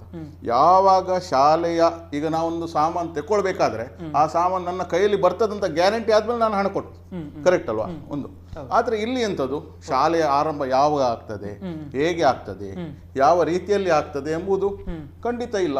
ಈಗ ಶಾಲೆ ಆರಂಭ ಆದರೂ ಕೂಡ ಒಂದು ಪಾಳಿಯಲ್ಲಿ ಮಾಡಿದ್ರು ಕೂಡ 15 ಜನ ಮಾಡಿದ್ರು ಕೂಡ ನಿಮ್ಗೆ ಆ ಫುಲ್ ಟೈಮ್ ಶಾಲೆ ಆಗ್ತಾ ಉಂಟಾ ಇಲ್ಲ ಗೊತ್ತಿಲ್ಲ ನಮಗೆ. ಹನುಮಂತ್ ಕಾಮತ್ ಅವರಿಗೆ ಪ್ರಶ್ನೆ ಇರೋದಾಗಿದ್ರೆ ಜೂನ್ ಅಲ್ಲಿ ಸ್ಟಾರ್ಟ್ ಮಾಡಬೇಕು ಅಂತ ಏನಾದ್ರು ಅವರಿಗೆ ಈಗ ನಮ್ಮ ಸರ್ಕಾರ ಮಾಡಿರುವಂತ ಏನು ಪೋರ್ಷನ್ಸ್ ಇರ್ತದೆ ಪಠ್ಯಪುಸ್ತಕದಲ್ಲಿ ಅದು ಇಡೀ ಸಾಲ ಒಂದು ವರ್ಕಿಂಗ್ ಡೇಸಿನಲ್ಲಿ ವರ್ಕಿಂಗ್ ಅವರ್ಸಿನ ಕ್ಯಾಲ್ಕುಲೇಷನ್ ಪ್ರಕಾರ ಅದರಲ್ಲಿ ಇಷ್ಟೇ ಪಠ್ಯಗಳು ಹೇಳಿ ಮಾಡಿರ್ತಾರೆ. ಈಗ ಜೂನಿನಲ್ಲಿ ಆರಂಭ ಆಗಬೇಕು, ಮೊದಲಿನಿಂದ ಆಗ್ತಿದ್ದದ್ದು ಜುಲೈಯಲ್ಲಿ ಕಾಲೇಜುಗಳು ಪ್ರಾರಂಭ ಆಗೋದು ಮೊದಲಿನಿಂದ ಆಗ್ತಿದ್ದದ್ದು. ಈಗ 1-2 ತಿಂಗಳು ಇದು ಹಿಂದೆ ಹೋದರೆ ಅದರಲ್ಲಿ ಕೆಲವು ಪಠ್ಯಗಳನ್ನು ಕಡಿಮೆ ಮಾಡಬೇಕಾಗ್ತದೆ. ಈಗ ಒಂದು ಇಂಗ್ಲಿಷ್ ಇದರಲ್ಲಿ ನಿಮಗೆ 25 ಪಾಠಗಳು ಇದ್ದರೆ ಅದನ್ನೊಂದು ಇದನ್ನು ಕಡಿಮೆ ಮಾಡಬೇಕಾಗ್ತದೆ. ಪ್ರಪೋರ್ಷನೇಟ್ ಆಗಿ 2 ತಿಂಗಳಾದ್ರೆ ಕಡಿಮೆ ಮಾಡಬೇಕಾಗ್ತದೆ. ಎಷ್ಟು ತಿಂಗಳು ಶಾಲಾ ಕಾಲೇಜು ಹಿಂದೆ ಹೋಗ್ತದೆ, ಪಠ್ಯ ಕಡಿಮೆ ಮಾಡಬೇಕಾಗ್ತದೆ. ಎಸ್ ಅಲ್ಲ, ಒಂದು ಪಾಯಿಂಟ್ ಇದೆ ಕೆಲವರದ್ದು ಯೋಚನೆ. ಈ ವರ್ಷದಲ್ಲಿ ಇದಕ್ಕೆ ಮದ್ದು ಸಿಕ್ಕಿ ಅದು ಗುಣ ಆಗಿ ನಮ್ಮ ಮಕ್ಕಳನ್ನ ನಿಶ್ಚಿಂತೆಯಾಗಿ ಹೋಗುವ ತನಕ ಈ ವರ್ಷ ಶಾಲೆಗಳು ಓಪನ್ ಆಗದೇ ಇದ್ರೆ ಜನವರಿ ಟು ಡಿಸೆಂಬರ್ ಮಾಡ್ಬೋದಲ್ಲ ಮುಂದಿನ ವರ್ಷ. ಹಾಗೆ ಜೂನ್ 1ಕ್ಕೆ ಸ್ಟಾರ್ಟ್ ಮಾಡಬೇಕು ಅಂತ ಇದನ್ನೆಲ್ಲ ನಾವು ಪೋಷಕರಾಗಿದ್ದುಕೊಂಡು ಈ ವಿಷಯದ ಬಗ್ಗೆ ನಾವು ಹಿಂಜರಿತೇವೆ. ಬಟ್ ಅದರಿಂದ ಎಂತ ಆಗ್ತದೆ ಹೇಳಿದರೆ ಇಡೀ ವರ್ಷ ಹೋದರೆ ನಮ್ಮ ಮಕ್ಕಳಿಗೆ 1 ವರ್ಷ ಅವರದು ಶಿಕ್ಷಣ ಕಡಿತ ಆಗ್ತದೆ. ಅಲ್ಲ, ಈಗ 6 ತಿಂಗಳು ಹೆಚ್ಚಂತ ಹೇಳಿ ಅದು ಜನವರಿ ಟು ಡಿಸೆಂಬರ್ ಮಾಡಿದ್ರೆ ಅದರ ಬದಲಿಗೆ ಒಂದು ಮಗುವನ್ನು ರಿಸ್ಕ್ ಅಲ್ಲಿ ಕಳಿಸಿ ಆ ಮಗುವಿಗೆ ಒಂದು ವೇಳೆ ಯಾರಿಂದಲೋ ಬಂದಿರುವಂತ, ಈಗ ಅಂತ ಹೇಳಿದ್ರೆ ಬಾಂಬೆಯಿಂದಲೇ ದುಬೈಯಿಂದಲೇ ಬಂದಿರುವಂತವ್ರು ಇನ್ನೂ ಸಾಕಷ್ಟು ಮಂದಿ ಬರ್ಲಿಕ್ಕಿದ್ದಾರೆ. ಬಾಂಬೆಯಿಂದ ನಮಗೆ ಬಹುಶಃ ಉಡುಪಿ ಮತ್ತೆ ನಮ್ಮ ಮಂಗಳೂರಿಗೆ ದೊಡ್ಡ ಮಟ್ಟದಲ್ಲಿ ಕೊರೋನಾ ಪಾಸಿಟಿವ್ ಬರ್ತಾ ಇದ್ದಾರೆ. ಆದ್ರಿಂದ ಯಾರಿಗೆ ಗೊತ್ತುಂಟು ಒಂದು ಮಗುವಿನ ಒಳಗೆ ಉಂಟಾ ಇಲ್ವಾ ಅಂತೇಳಿ. ಪಾಪ ಅದು ಬರುವಾಗ ಅದಕ್ಕೆ ಗೊತ್ತಿರೋದಿಲ್ಲ. ಅದು ಒಟ್ಟಿಗೆ ಆಡ್ತಾರೆ, ಬಿಸ್ಕೆಟ್ ತಿಂತಾರೆ, ಒಟ್ಟು ಚಾಕ್ಲೇಟ್ ತಿಂತಾರೆ, ಎಲ್ಲ ಒಂದೊಬ್ಬರಿಗೆ ಮುಟ್ಟಿ ರಿಸ್ಕ್ ಬಂತ ಹೇಳಿದ್ರೆ ಶಾಲೆ ಕಾಲೇಜ್ನವ್ರ ಶಾಲೆಯವರು ಏನು ಗ್ಯಾರಂಟಿ ಕೊಡುದಿಲ್ಲ, ನಮ್ಗೆ ಗೊತ್ತೇ ಇಲ್ಲ ಅಂತ ಹೇಳ್ತಾರೆ ಅವರು. ಅದಕ್ಕೆ ನಾನು ಹೇಳುದು ಇಲ್ಲಿ ಮೇನ್ ಹೇಗೆ ಹೇಳಿದ್ರೆ ಈ ಕೊರೋನಾ ಮಹಾಮಾರಿ ಏನಿದೆ ಇಷ್ಟರವರೆಗೆ ಕೇಂದ್ರ ಸರ್ಕಾರ ಏನೊಂದು ಕಟ್ಟುನಿಟ್ಟಿನ ಕ್ರಮ ತಗೊಂಡು ಇಷ್ಟೆಲ್ಲ ಮಾಡಿದೆಯಾ? ಆದರೆ ಕೇಂದ್ರ ಸರ್ಕಾರ ಮಾಡಿರುವಂಥ ಒಂದು ಕ್ರಮಗಳಿಗೆ ರಾಜ್ಯ ಸರ್ಕಾರಗಳು ಅಷ್ಟೇ ಸ್ಪಂದನೆ ಕೊಡಲಿಲ್ಲ. ನಂಬರ್ 1. ನಂಬರ್ 2 ಹೇಗೆ ಹೇಳಿದರೆ, ಸರ್ಕಾರಗಳೇ ಮಾಡಬೇಕು ಹೇಳಿ ನಾವು ಕಾಯದೇ ಇರಬೇಕು. ಫಸ್ಟ್ ಎಲ್ಲಿ ಅಂತ ಆಗಬೇಕು, ನಾನು ಹನುಮಂತ ಕಾವತ್, ನಾನು ಈ ಕೊರೋನಾ ಬರೋದಾಗೆ ಏನೇನು ಗೈಡ್ಲೈನ್ಸ್ ಇದೆ ಅದನ್ನು ನಾನು ಅಳವಡಿಸಿಕೊಳ್ಬೇಕು. ನಾನು, ನನ್ನ ಹೆಂಡತಿ, ನನ್ನ ಮಕ್ಕಳು. ಆ ವಿಷಯ ಬಂದಾಗ ನನ್ನ ಮಕ್ಕಳು ಶಾಲೆ ಹೋಗುವುದು ವಿಷಯ ಬರೋದು. ಅದರಲ್ಲಿ ಹೇಗೆ ಹೇಳಿದರೆ, ಸರ್ಕಾರ ಈ ಶಾಲಾ ಕಾಲೇಜುಗಳಿಗೆ ಯಾವ ರೀತಿಯ ಒಂದು ಗೈಡ್ಲೈನ್ಸ್ ತರ್ತದೆ, ನಾನು ನನ್ನ ಮಕ್ಕಳನ್ನು ಶಾಲೆಗೆ ಯಾವ ರೀತಿಯಲ್ಲಿ ಕಳಿಸಬಹುದು, ಸರ್ಕಾರ ನಿಗದಿಪಡಿಸಿದ್ರಿಂದ ನನ್ನ ಮಗು ಒಂದು ಕೊರೋನಾ ಸೋಂಕಿತರಾಗದೆ ಇರಲಿಕ್ಕೆ ಏನು ಸಾಧ್ಯ ಇದೆ, ಇದನ್ನೆಲ್ಲವನ್ನು ಇನ್ನು ಹೆಚ್ಚಾಗಿ ಇರುವುದು ಹೇಗೆ ಹೇಳಿದ್ರೆ, ಸರ್ಕಾರದ ಗೈಡ್ಲೈನ್ಸ್ಗಳು ಏನು ಬರ್ತದೆ ಅದಕ್ಕೆ ಹೊಂದಿಕೊಂಡು ನಾವು ಸರಿ ಹೋಗಬೇಕು. ಇಲ್ಲದಿದ್ದರೆ ನೀವು ಹೇಳಿದಾಗೆ ಇದು ಮಹಾರಾಷ್ಟ್ರದಿಂದ ಬಂದದ್ದು, ಇದು ಗುಜರಾತದಿಂದ, ಇದು ದುಬೈಯಿಂದ ಬಂದದ್ದು, ಇದು ಕತಾರ್ನಿಂದ ಬಂದದ್ದು. ಆಗಲ್ಲ, ಅದೇ ಬರ್ತಾ ಇರ್ತದೆ, ಇನ್ನೂ ಸಹ ಬರ್ತಾ ಇರ್ತದೆ. ಬಟ್ ನಾವು ಇದನ್ನು ಒಂದು ಸರಿಯಾದ ನಿಟ್ಟಿನಲ್ಲಿ ಸ್ಟೆಪ್ ತಗೊಳ್ಳುವ ಜವಾಬ್ದಾರಿಯನ್ನು ಮಕ್ಕಳ ಪೋಷಕರು. ದರ್ಶಕಣಿ ಅವರೇ, ನಿಮ್ಗೆ ಕೂಡ 2 ಮಕ್ಕಳಿದ್ದಾರೆ, ಒಂದು ಚಿಕ್ಕ ಮಗು ಉಂಟು. ಸೊ ಆಗಿರುವಾಗ ನಿಮ್ಗೆ ನಿಮ್ಮಂತ ಪೋಷಕರಿಗೆ ಧೈರ್ಯ ಬರ್ತದ ನಮ್ಮ ಮಗುವನ್ನು ಈ ಬಾರಿ ನಾವು ಜೂನ್ ಜುಲೈ ಅಲ್ಲಿ ಶಾಲೆಗೆ ಕಳಿಸಬೇಕು ಅಂತ ಹೇಳಿ? ಖಂಡಿತವಾಗಿ ಇಲ್ಲ. ನಾನು ಯಾಕಂತ ಹೇಳ್ತೇನೆ, ಈಗ ನನ್ನ ಮಗುವಿಗೆ ಅಕ್ಟೋಬರ್ ಇಂದ ನಾನು ಶಾಲೆಗೆ ಹಾಕಿದೆ. ಯಾವಾಗ ನೋಡಿದ್ರು ಅವನಿಗೆ ಶೀತ, ಡಾಕ್ಟರ್ ಹತ್ರ ಹೋಗೋದು, ಆಂಟಿಬಯೋಟಿಕ್ ತಗೊಳ್ಳೋದು, 2 ದಿನ 4 ದಿನ ನಿಲ್ತದೆ, ವಾಪಸ್ ಸ್ಟಾರ್ಟ್ ಆಗ್ತದೆ. ಯಾವಾಗ ಕೊರೋನಾ ಅಂತ ಸ್ಟಾಪ್ ಮಾಡಿದ್ರು ಹೋಗೋದು, ಮನೆಯಲ್ಲಿ 1 ವಾರ ಏನೋ ಶೀತ ಇತ್ತು ಅವನಿಗೆ, ಅದರ ನಂತರ ಮನೆಯಲ್ಲಿ ಆರೋಗ್ಯವಾಗಿದ್ದಾನೆ. ನಾನು ಇದರದ್ಕಿಂತ ದೊಡ್ಡದು ಎಕ್ಸಾಂಪಲ್ ಎಂತ ಕೊಡ್ಬೋದು ಹೇಳಿ? ಯಾಕೆ ಹೇಳೋದಂದ್ರೆ, ನೀವು ಹೇಳಿದಾಗೆ ನಾಳೆ ಶಾಲೆಗೆ ಹೋದ ಮೇಲೆ ಖಂಡಿತವಾಗಿ ಹರಡ್ತದೆ. ಈಗ ಮುಂಚಿನ ಹಾಗೆ ಪರಿಸ್ಥಿತಿ ಅಲ್ಲ. ಸ್ವಲ್ಪ ಶೀತ ಬಂತು, ಜ್ವರ ಬಂತು ಹೇಳುವಾಗ ಅವನನ್ನು ನಾನು ನಾರ್ಮಲ್ ಡಾಕ್ಟರ್ ಹತ್ರ ತಗೊಂಡು ಹೋಗ್ಲಿಕ್ಕೆ ಆಗುದಿಲ್ಲ, ಅವನನ್ನು ಈ ಫೀವರ್ ಕ್ಲಿನಿಕ್ಗೆ ತಗೊಂಡು ಹೋಗಬೇಕು. ಇನ್ನೊಂದು ಕಾಂಪ್ಲಿಕೇಶನ್ ಬರ್ತದೆ ನೋಡಿ. ಅದಕ್ಕಾಗಿ ನಾನು ಏನು ಹೇಳೋದಂದ್ರೆ, ಈ ಒಂದು ಸಬ್ಜೆಕ್ಟ್ ಫೀಸ್ ಕಟ್ಟಿದ್ರ ಅವ್ರು ಕೇಳಿದ್ದು ಸರಿಯಾ? ಖಂಡಿತವಾಗಿ ಯಾವುದೇ ಶಾಲಾ ಕಾಲೇಜುಗಳಿಂದ ಏನೆಲ್ಲ ಮೆಸೇಜ್ ಬಂದಿದೆ, ಏನೆಲ್ಲ ಸರ್ಕ್ಯುಲರ್ ಬಂದಿದೆ, ಅವರು ಕಳಿಸಿದ್ದು ತಪ್ಪು. ಈಗ ಯಾರೋ ಒಬ್ಬ ಪೇರೆಂಟ್ ಮ್ಯಾನೇಜ್ಮೆಂಟಿಗೆ ಕೇಳಿದ್ರು, ನೀವು ಯಾಕೆ ಈಗ ಫೀಸ್ ತಗೊಳ್ತೀರಿ, ಶಾಲೆ ಸ್ಟಾರ್ಟ್ ಆಗುದಿಲ್ಲ? ಖಂಡಿತ ಇಲ್ಲ, ಅಲ್ಲ ನಮಗೆ ಸ್ಟಾಫ್ಗಳಿಗೆ ಸ್ಯಾಲ್ರಿ ಕೊಡ್ಲಿಕ್ಕೆ ಉಂಟು ಅಂತ ಹೇಳಿ. ಇವರು ಕೆಲಸ ಮಾಡದೆ ಸ್ಯಾಲ್ರಿ ಕೊಡೋದು ನಿಜವಾ? ನಾವು ಅದನ್ನ ಒಪ್ಪಿಬೇಕಾ? ಹನುಮಂತ ಕಾಮತ್ ಕೆಲಸ ಮಾಡದೆ ಎಂತ ಹೇಳಿದ್ರೆ, ಮೊದಲು ಕೂಡ ಇವನ್ ಶಾಲೆಗೆ 2 ತಿಂಗಳು ರಜೆ ಇದ್ದರೂ ಕೂಡ ಅವರಿಗೆ ಆ ರಜಾ ಸಮಯದ ಸಂಬಳವನ್ನು ಮ್ಯಾನೇಜ್ಮೆಂಟ್ ಕೊಡ್ಲೇಬೇಕು. ಒಂದು ಇನ್ನೊಂದು ಹೇಗೆ ಹೇಳಿದ್ರೆ, ಸೆಂಟ್ರಲ್ ಗವರ್ಮೆಂಟ್ ಇದು ಗೈಡ್ಲೈನ್ ಜೂನಲ್ಲಿ ಸ್ಟಾರ್ಟ್ ಆಗೋದು ಇವರು ಕೊಡ್ತಾರ ಅಂತ ನಾವು ನಂಬಲಿಕ್ಕೆ ಆಗುತ್ತಾ? ಸುಪ್ರೀಂ ಕೋರ್ಟ್ ಹೇಳಿದೆ ಅಂತ ಕೂಡ ಒಂದು ಮಾಹಿತಿ ಇದೆ, ಕೊಡ್ಲೇಬೇಕು ಅಂತೇನಿಲ್ಲ ಅಂತ ಹೇಳಿ ಕೂಡ ಸುಪ್ರೀಂ ಕೋರ್ಟ್ ಕೂಡ ಹೇಳಿದೆ. ಅದು ಗೈಡ್ಲೈನ್ ನಂತರ ಉಂಟು. ಸುಪ್ರೀಂ ಕೋರ್ಟ್ ಯಾವುದೇ ಸಂಸ್ಥೆ, ಪ್ರೈವೇಟ್ ಸಂಸ್ಥೆ ನೋಡಿ, ಈಗ ನಾವು ನಿಜವಾಗಿ ನೋಡ್ಲಿಕ್ಕೆ ಹೋದ್ರೆ ಅನೇಕ ಪ್ರೈವೇಟ್ ಸಂಸ್ಥೆಗಳು ರಿಟ್ರೆಚ್ಮೆಂಟ್ ನೋಟಿಸ್ ಕೊಟ್ಟಾಗಿದೆ ಉದ್ಯೋಗಿಗಳಿಗೆ. ಅಂದ್ರೆ ಈಗ ಟೆಂಪರರಿ ಕ್ಲೋಸ್, ನಮ್ಗೆ ಈ ಸಲ ಸಂಬಳ ಕೊಡ್ಲಿಕ್ಕೆ ಆಗುದಿಲ್ಲ, ನಿಮ್ಗೆ ಏನೋ ಕೊಡ್ತೇವೆ 2-3 ತಿಂಗಳು, ಆಮೇಲೆ ನಾರ್ಮಲ್ ಆದ್ಮೇಲೆ ಅಷ್ಟರವರೆಗೆ ನೀವು ಫ್ರೀ ಯಾವುದೇ ಜಾಬ್ ಮಾಡ್ಬೋದು, ಏನು ಸಹ ಮಾಡ್ಬೋದು ಅಂತ ಒಂದು ಕೊಡಲೇಬೇಕು ಅಂತೇಳಿ ಒತ್ತಡ ಇಲ್ಲ. ಖಂಡಿತವಾಗಿ ಸುಪ್ರೀಂ ಕೋರ್ಟ್ನವರು ಜಡ್ಜ್ಮೆಂಟ್ ಕೊಟ್ಟದ್ದು ನನ್ನ ಹತ್ರ ಇಲ್ಲಿ ಉಂಟು. ಹಾಗಾದ್ರೆ ಹನುಮಂತ ಕಾಮತ್ ಬಹುಶಃ ಶಾಲಾ ಆಡಳಿತ ಮಂಡಳಿಯ ಅಂದ್ರೆ ಅಧ್ಯಕ್ಷರಿರ್ಬೋದು, ಉಪಾಧ್ಯಕ್ಷರಿರ್ಬೋದು, ಅಂದ್ರೆ ಹಣ ಹಾಕಿದರಿರ್ಬೋದು, ಅವರ ತಿಜೋರಿ ತುಂಬಲಿಕ್ಕೇನೆ ಇದೊಂದು ಪ್ರಯತ್ನ ಆಗ್ತಾ ಉಂಟು ಅಂತ ಅಲ್ಲ. ಇದು ಇಲ್ಲಿ ಮುಖ್ಯವಾಗಿ ಎಂತ ಗೊತ್ತುಂಟ, ಮ್ಯಾನೇಜ್ಮೆಂಟ್ಗಳಿಗೆ ಸರ್ಕಾರದ ಹೆದರಿಕೆ ಇಲ್ಲ ಫಸ್ಟ್ ಆಫ್ ಆಲ್. ಯಾಕೆ ಅಂತ ಹೇಳಿದರೆ, ಈ ಮ್ಯಾನೇಜ್ಮೆಂಟಿನವರು ಏನು ಮಾಡಿದ್ರು ಅದನ್ನು ಅವರು ದೊಡ್ಡ ಮಟ್ಟದಲ್ಲಿ ಅದನ್ನು ಮುಚ್ಚಿ ಹಾಕ್ತಾರೆ. ಯಾಕೆ ಅಂತ ಹೇಳಿದರೆ, ನಿಮಗೆ ನಾನು ಒಂದು ಹೇಳ್ತೇನೆ, ಇವತ್ತು ಸರ್ಕಾರವನ್ನು ಕಂಟ್ರೋಲ್ ಮಾಡುವಷ್ಟು ಈ ಶಿಕ್ಷಣ ಲಾಬಿ ಇದೆ. ನೀವು ನಮ್ಮ ಎಲ್ಲಿದ್ದು ಬಿಡಿ, ದಕ್ಷಿಣ ಕನ್ನಡದ ನನಗೆ ಅಷ್ಟು ಹೇಳುವುದಿಲ್ಲ, ನೀವು ನಾರ್ತ್ ಕರ್ನಾಟಕ ಅಲ್ಲಿ ಎಲ್ಲ ಹೆಚ್ಚಿನ 75% ಶಾಲಾ ಕಾಲೇಜುಗಳು ರಾಜಕೀಯ ನಾಯಕರದು. ಓಕೆ ಹೌದು ಖಂಡಿತ. ಅವರು ಇಡೀ ರಾಜಕೀಯವನ್ನು ಕಂಟ್ರೋಲ್ ಮಾಡುವಷ್ಟು ಅವರಿಗೆ ತಾಕತ್ತಿದೆ. ಅದರಲ್ಲಿ BJP, ಕಾಂಗ್ರೆಸ್, ಜನತಾ ದಳ ಹೇಳಿ ಅಲ್ಲ, ಹೌದು ಎಲ್ಲರೂ ಇದರಲ್ಲಿ ಇರುವುದರಿಂದ ಯಾವ ಪಕ್ಷದ ಸರ್ಕಾರ ಬಂದರೂ ಕೂಡ ಅದನ್ನು ಅವರಿಗೆ ಬೇಕಾದಾಗೆ ಆದೇಶಗಳನ್ನು ತರಿಸುವಷ್ಟು ತಾಕತ್ತು ಅವರಿಗಿದೆ. ಇಲ್ಲದಿದ್ದರೆ ಸುರೇಶ್ ಕುಮಾರ್ ಅವರಂತ ಒಬ್ಬ ಒಳ್ಳೆಯ ವ್ಯಕ್ತಿ ಅಡ್ಡಗೋಡೆ ಮೇಲೆ ಇಡುವಂತ ಒಂದು ಆದೇಶವನ್ನು ಮಾಡಲಿಕ್ಕೆ ಸಾಧ್ಯವೇ ಇಲ್ಲ. ಆ ಬಗ್ಗೆ ಕರೆ ಸ್ವೀಕರಿಸ್ತೇನೆ. ನಮಸ್ಕಾರ. ಹಲೋ, ನರೇಶ್ ಅಂತ ನೀರ್ಮಾರ್ಗದಿಂದ. ಹೇಳಿ ನರೇಶ್ ಅವರೇ, ಮಾತಾಡಿ. ಸರ್, ಈಗ ನೋಡಿ, ಒಂದು ಶಾಲೆ ಅನ್ನೋದೊಂದು ಈಗ ಬಿಸ್ನೆಸ್ ತರನೇ ಆಗಿ ಹೋಗಿದೆ. ಒಂದು ಇನ್ನೊಂದು ಏನಂದ್ರೆ, ಈಗ ನೋಡಿ ನಮ್ಗೆ ಹೇಳ್ತಾ ಇದ್ದಾರೆ 30,000 ರೂಪಾಯಿ ಫೀಸ್. ನನ್ನ ಮಗ ಈಗ ಇನ್ನು ಸೆಕೆಂಡ್ PUC ಆಗಿ ಫಸ್ಟ್ ಇಯರ್ ಡಿಗ್ರಿಗೆ ಎಕ್ಸಾಮ್ ಆಗಿಲ್ಲ ಇನ್ನು. 30,000 ಅಂತ ಹೇಳ್ತಾರೆ. ಈ ಪರಿಸ್ಥಿತಿಯಲ್ಲಿ ವರ್ಷಕ್ಕೆ ನಾವು 30,000 ರೂಪಾಯಿ ಕಟ್ಟೋದು ತುಂಬಾ ಕಷ್ಟ. ಇನ್ನೊಂದೇನಂದ್ರೆ, ನಮ್ಮ ಈ ಎಲ್ಲದಕ್ಕೂ ರೂಲ್ಸ್ ಬರ್ತದೆ. ಇಷ್ಟೇ ಫೀಸ್ ತಗೊಳ್ಬೇಕು ಅನ್ನುವಂಥದ್ದೊಂದು ಮಾಡಿದ್ರೆ ಒಳ್ಳೇದಲ್ಲ ಸರ್? ಇಷ್ಟೇ ಫೀಸ್ ತಗೊಳ್ಬೇಕು ಅಂತನಾ? ಹೌದು, ಒಂದು ಒಂದು ಒಂದು ಕಡಿಮೆ ತರ, ಒಂದು ಎಲ್ಲರಿಗೂ ಬಡವರಿಗೆ ಯೂಸ್ ಆಗುವ ಹಾಗೆ. ಇನ್ನೊಂದೇನಂದ್ರೆ, ಈಗ ನೋಡಿ ನಮ್ಮ ಮಂಗಳೂರಲ್ಲಿರೋದು ಗವರ್ಮೆಂಟ್ ಕಾಲೇಜ್ ಒಂದು ಮಾತ್ರ. ಅಲ್ಲಿಗೆ ಸೇರಿಸಬೇಕಾದ್ರೆ ಪರ್ಸೆಂಟೇಜ್ ಬೇಕು, ಅದು ಬೇಕು, ಇದು ಬೇಕಂತ ಸುಮಾರೆಲ್ಲ ಇದೆ. ಅಲ್ಲಂತೂ ಸೀಟ್ ಸಿಗುವುದೇ ಇಲ್ಲ. ಅದೇ ಒಂದು 2-3 ಗವರ್ಮೆಂಟ್ ಕಾಲೇಜ್ ಇತ್ತಂತ ಹೇಳಿದ್ರೆ ಮಂಗಳೂರಲ್ಲಿ, ಆಗ ನಾವು ಪ್ರೈವೇಟ್ ಕಾಲೇಜಿಗೆ ಸೇರಿಸುವಂತದ್ದು ಕೂಡ ಅವಶ್ಯಕತೆ ಬರುವುದಿಲ್ಲ. ಇನ್ನೊಂದೇನಂದ್ರೆ, ಕೆಲವು ಶಾಲೆಯಲ್ಲಿ ಪಾರ್ಶಾಲಿಟಿ ಇದೆ ಸರ್. ಈಗ ಒಂದು ಜಾತಿಯವರಿಗೆ ಸೇರಿದ ಶಾಲೆ ಅಂತ ಆದ್ರೆ ಅವರಿಗೆ 2-3 ಸಾವಿರ ರೂಪಾಯಲ್ಲಿ ಆಗುತ್ತೆ. ಅದೇ ಹೊರಡೆ ಜಾತಿಯವರಿಗೆ ಆದ್ರೆ ಫೀಸ್ ಬರ್ತಿ ಕಡಿಮೆ ಇಲ್ಲ, ಅದು ಎಷ್ಟೇ ಬಡವನಾದ್ರೂ ಕೂಡ. ಆ ರೀತಿ ಆದಾಗ ನಮ್ಗೆ ಅಂದ್ರೆ, ನಾವು ಮಕ್ಕಳನ್ನು ಶಾಲೆಗೆ ಕಳಿಸ್ಬೇಕನ್ನುವ ರೀತಿಯಲ್ಲಿ ಭಾವನೆಯಲ್ಲಿ ಕಳಿಸ್ತೇವೆ. ಕಷ್ಟ ಆದ್ರೂ ಕೂಡ ನಾವು ಮಕ್ಕಳಿಗೆ ಹೇಳಲಿಕ್ಕೆ ಆಗಲ್ಲ, ನಾವು ಕಲ್ತಿಲ್ಲ, ಆದ್ರೂ ಮಕ್ಕಳಾದ್ರೂ ಕಲೀಲಿ ಅನ್ನುವ ಭಾವನೆಯಿಂದ ನಾವು ಮಾಡ್ತೇವೆ. ಅಲ್ಲ, ಇನ್ನೊಂದು, ನೀವು ಒಂದ್ ವೇಳೆ ಏನೋ ಮಾಡಿ ಕಟ್ಟಿದ್ರು ಕೂಡ ನಿಮ್ಗೆ ಧೈರ್ಯ ಬರುತ್ತಾ ಮಗುವಿಗೆ ಶಾಲೆ ಕಟ್ಟಬೇಕಿಲ್ಲ? ಹೌದು, ಸರ್ಕಾರದ ನಾಗೇಂದ್ರ ಅವರೇ,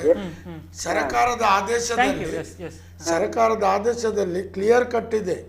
ತಿಂಗಳು ಕಟ್ಟಬಹುದು, 3 ತಿಂಗಳಿಗೊಮ್ಮೆ ಕಟ್ಟಬಹುದು. ನಿಮಗೆ ಹೇಗೆ ಸಾಧ್ಯ ಇದೆ ಆ ರೀತಿ ಕಟ್ಟಿಸಿಕೊಳ್ಳಬೇಕು ಹೇಳುವುದಿದೆ. ಅಲ್ಲ, ಹಾಗೆ ಮಾಡಿದ್ರು ಕೂಡ ಕಟ್ಟಿಸಿಕೊಳ್ಳುವಂತ ಶಾಲೆಗಳ ವಿರುದ್ಧ ಆಕ್ಷನ್ ತೆಗೆದುಕೊಳ್ಳಿಕ್ಕೆ ಆಗ್ತಾ ಇಲ್ಲ ಅಂತ ಅನಿಸ್ತಾ. ಅಲ್ಲ, ಅದು ಆದೇಶ ಏನಿದೆ ಆ ಆದೇಶವನ್ನು ನಿಮ್ಮದು ಏಪ್ರಿಲ್ ಅಲ್ಲಿ ಕೊಟ್ಟಿರುವ ಆದೇಶವನ್ನು ರದ್ದುಪಡಿಸಬೇಕು.